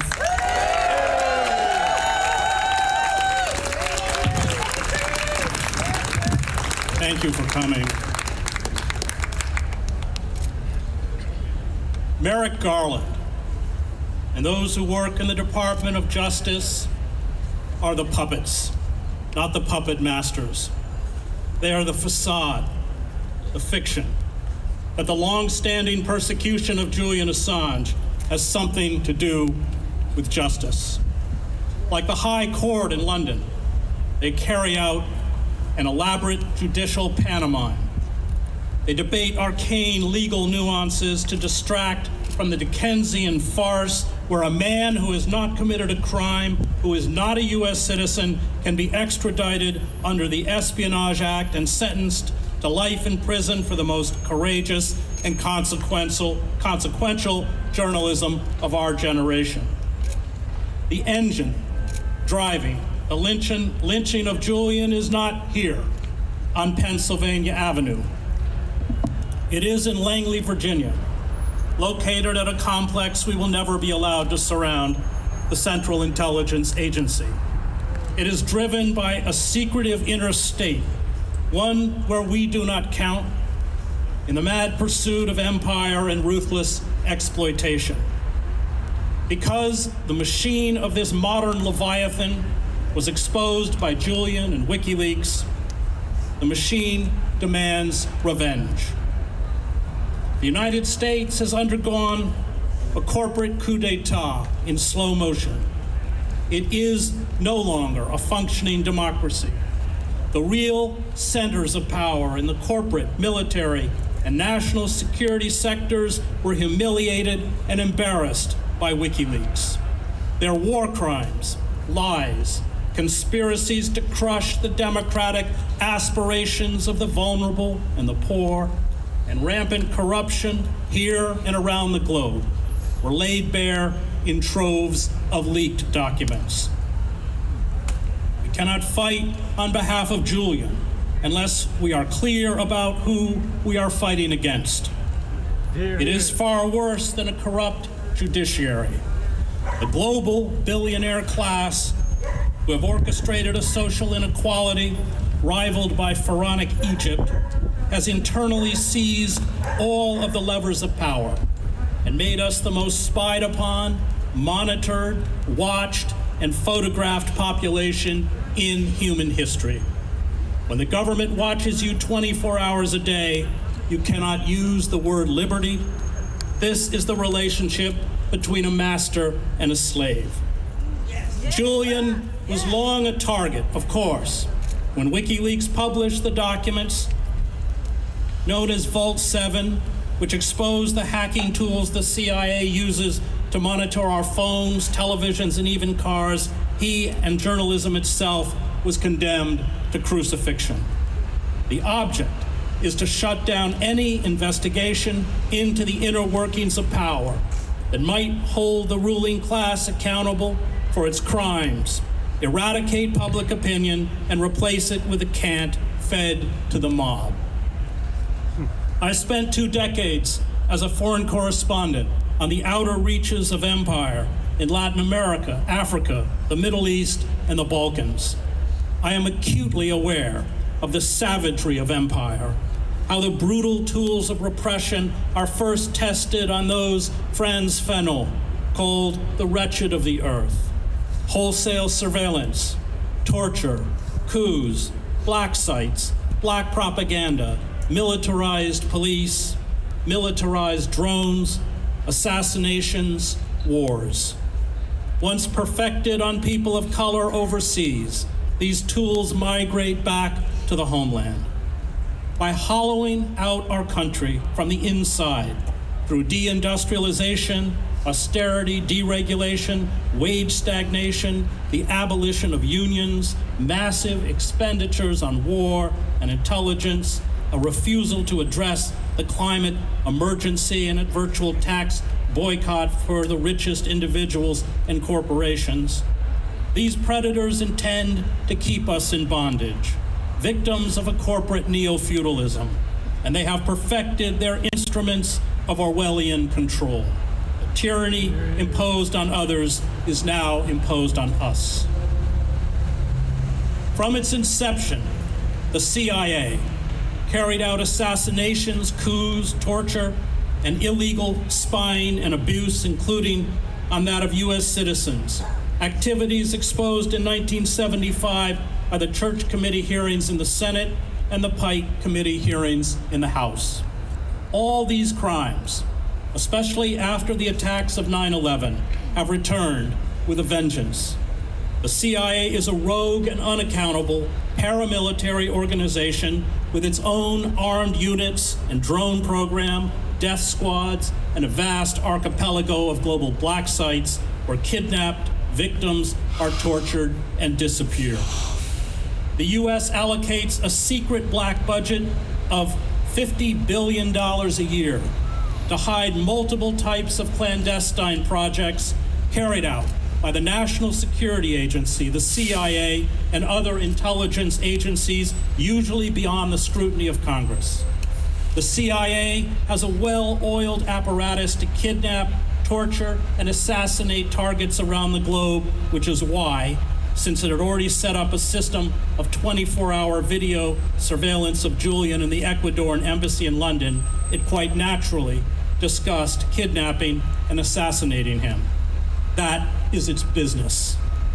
Senator Frank Church, after examining the heavily redacted CIA documents released to his committee, defined the CIA's covert activity, and I quote, as a semantic disguise for murder, coercion, blackmail, bribery, the spreading of lies, and consorting with known torturers and international terrorists. All despotisms mask state persecution with sham court proceedings. The show trials and troikas in Stalin's Soviet Union, the raving Nazi judges in fascist Germany, the denunciation rallies in Mao's China. State crime is cloaked in a faux legality, judicial farce. Julian is extradited and sentenced, and given the Lubyanka-like proclivities of the Eastern District of Virginia, this is a near certainty. It means that those of us who have published classified material, as I did when I worked for the New York Times, will become criminals. Hear him. It means that the Iron Curtain will be pulled down to mask the abuses of power. It means that the state, which through special administrative measures, or SAMs, anti-terrorism laws, and the Espionage Act, have created our homegrown version of Stalin's Article 58, can imprison anyone, anywhere in the world, who dares commit the crime of telling the truth. We are here today to fight for Julian, but we are also here to fight against powerful subterranean forces that, in demanding Julian's extradition and life imprisonment, have declared war on journalism. We are here today to fight for Julian, but we are also here to fight for the restoration of the rule of law and democracy. We are here today to fight for Julian, but we are also here to dismantle the wholesale Stasi-like state surveillance erected across the West. We are here today for Julian. But we are also here to overthrow, and let me repeat that word for the benefit of those in the FBI and Homeland Security who have come here to monitor us, overthrow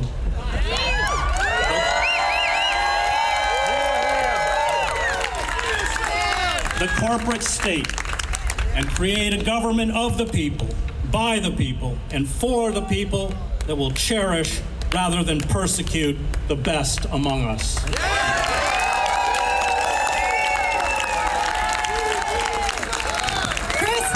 Everybody. Okay, good news, we're done. Marathon of speakers is over.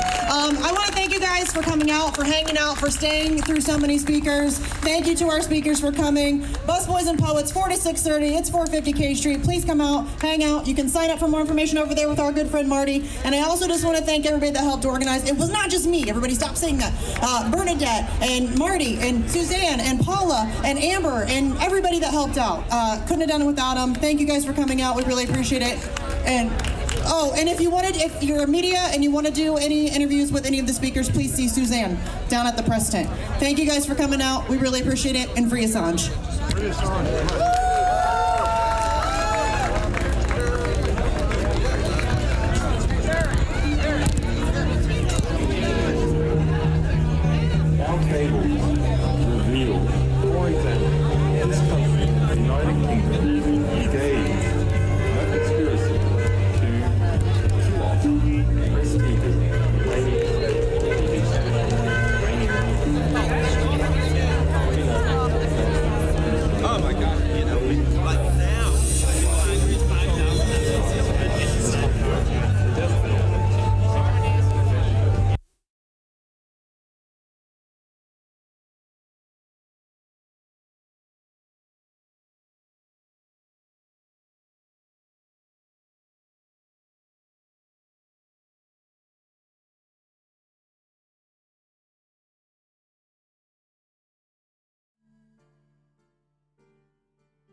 Through that secret door, or soon you will cry. It's not allowed to have the key. Whoever touches it dies. How much is the truth worth? You will pay for pity. A black swan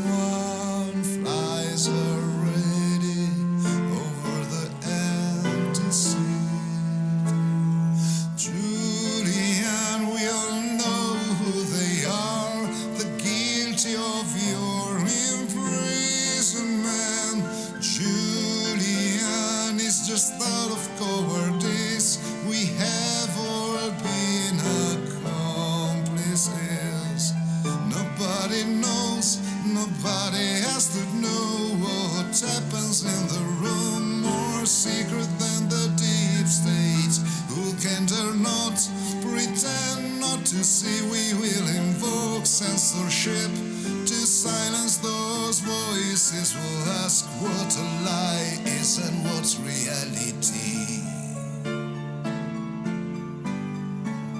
And what's reality?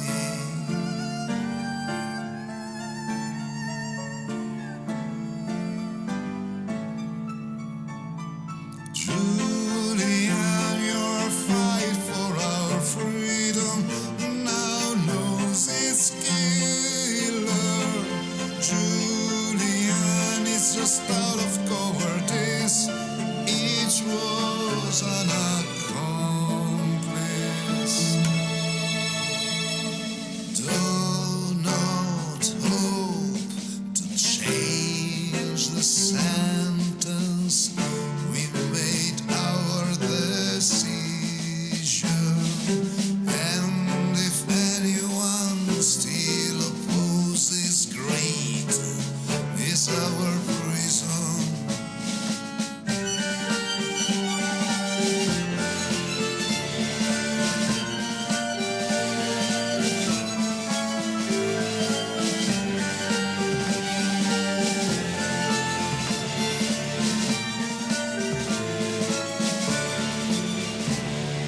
Don't go through the secret door, or soon you will cry. Don't cross the line. Whoever touches it dies. How much is the truth worth outside the prison walls? A black swan flies already, but you don't give a damn.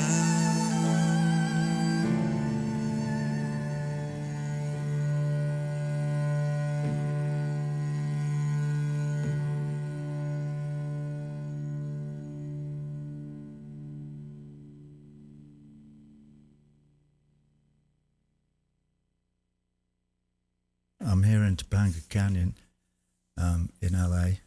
We did this on Wednesday, but we're really, really proud and happy to be with you all and the People's Forum and for the Belmarsh Tribunal. Right, hang on a minute. I've just got a couple of words to say before we sing a song for everybody. This is something I came across recently, and I wrote it in October 2015. And it was a sort of open letter to Shaka Arma. For those of you who don't know, Shaka's an English bloke who was locked up in Guantanamo for 14 years. Anyway, I finished a letter I wrote to Shaka Arma saying this: Shaka Arma, you are a man of incalculable spirit and courage, and doubtless also faith. Your indomitable resistance in the face of remorseless persecution lights a corner of the dark. We owe you an enormous debt of gratitude. Welcome home, my friend. With great respect and love, Roger Waters. Well, substitute the words Shaka and Amar with the words Julian and Assange, and then you get words I had wished to utter years ago and hope to be able to utter tonight or tomorrow morning or the next morning. But let's let this drag on. Here's how it sounds. Julian Assange, you are a man of incalculable spirit and courage, and doubtless also faith. Your indomitable resistance in the face of remorseless persecution lights a corner of the dark. We owe you an enormous debt of gratitude. Welcome home, my friend. With great respect and love. And then I signed my name. So let us prevail upon the ruling class to do the right thing and set Julian Assange free. Shall we sing the song?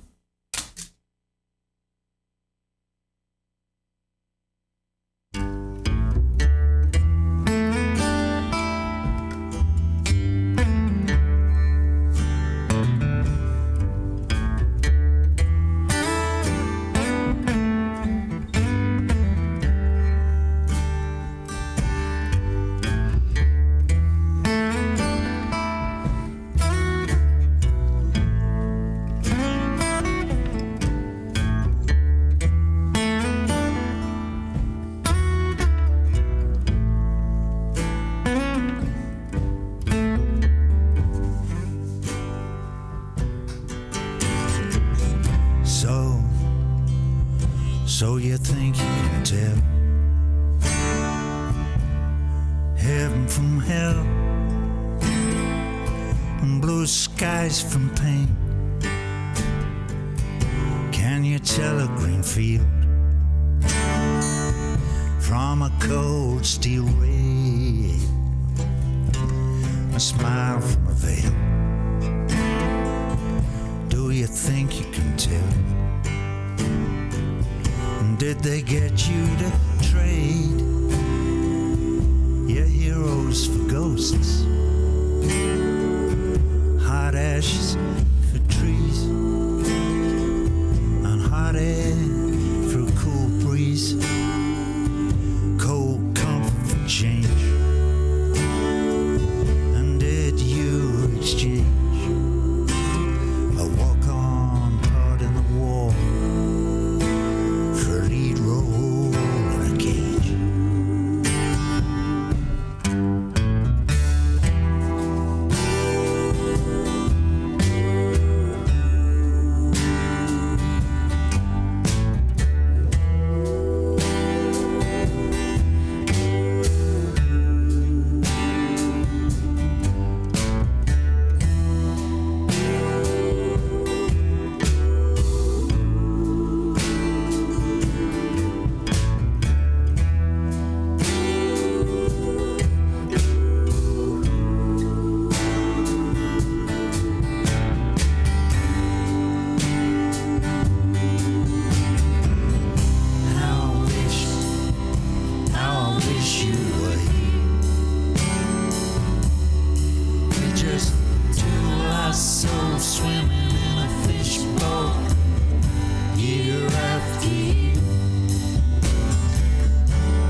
That you were here.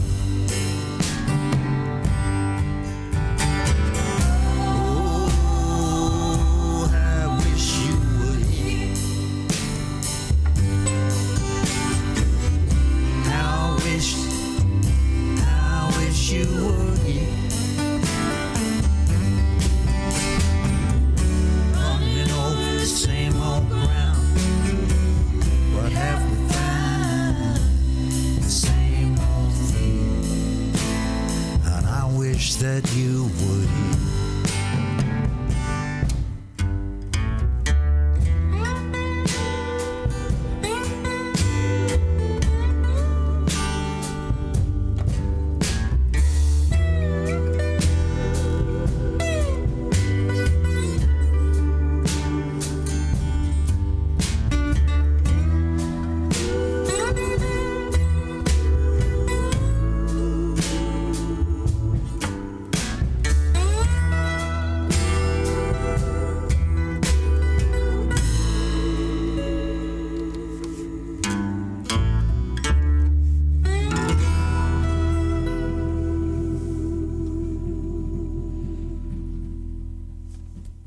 Wish you were here, brother.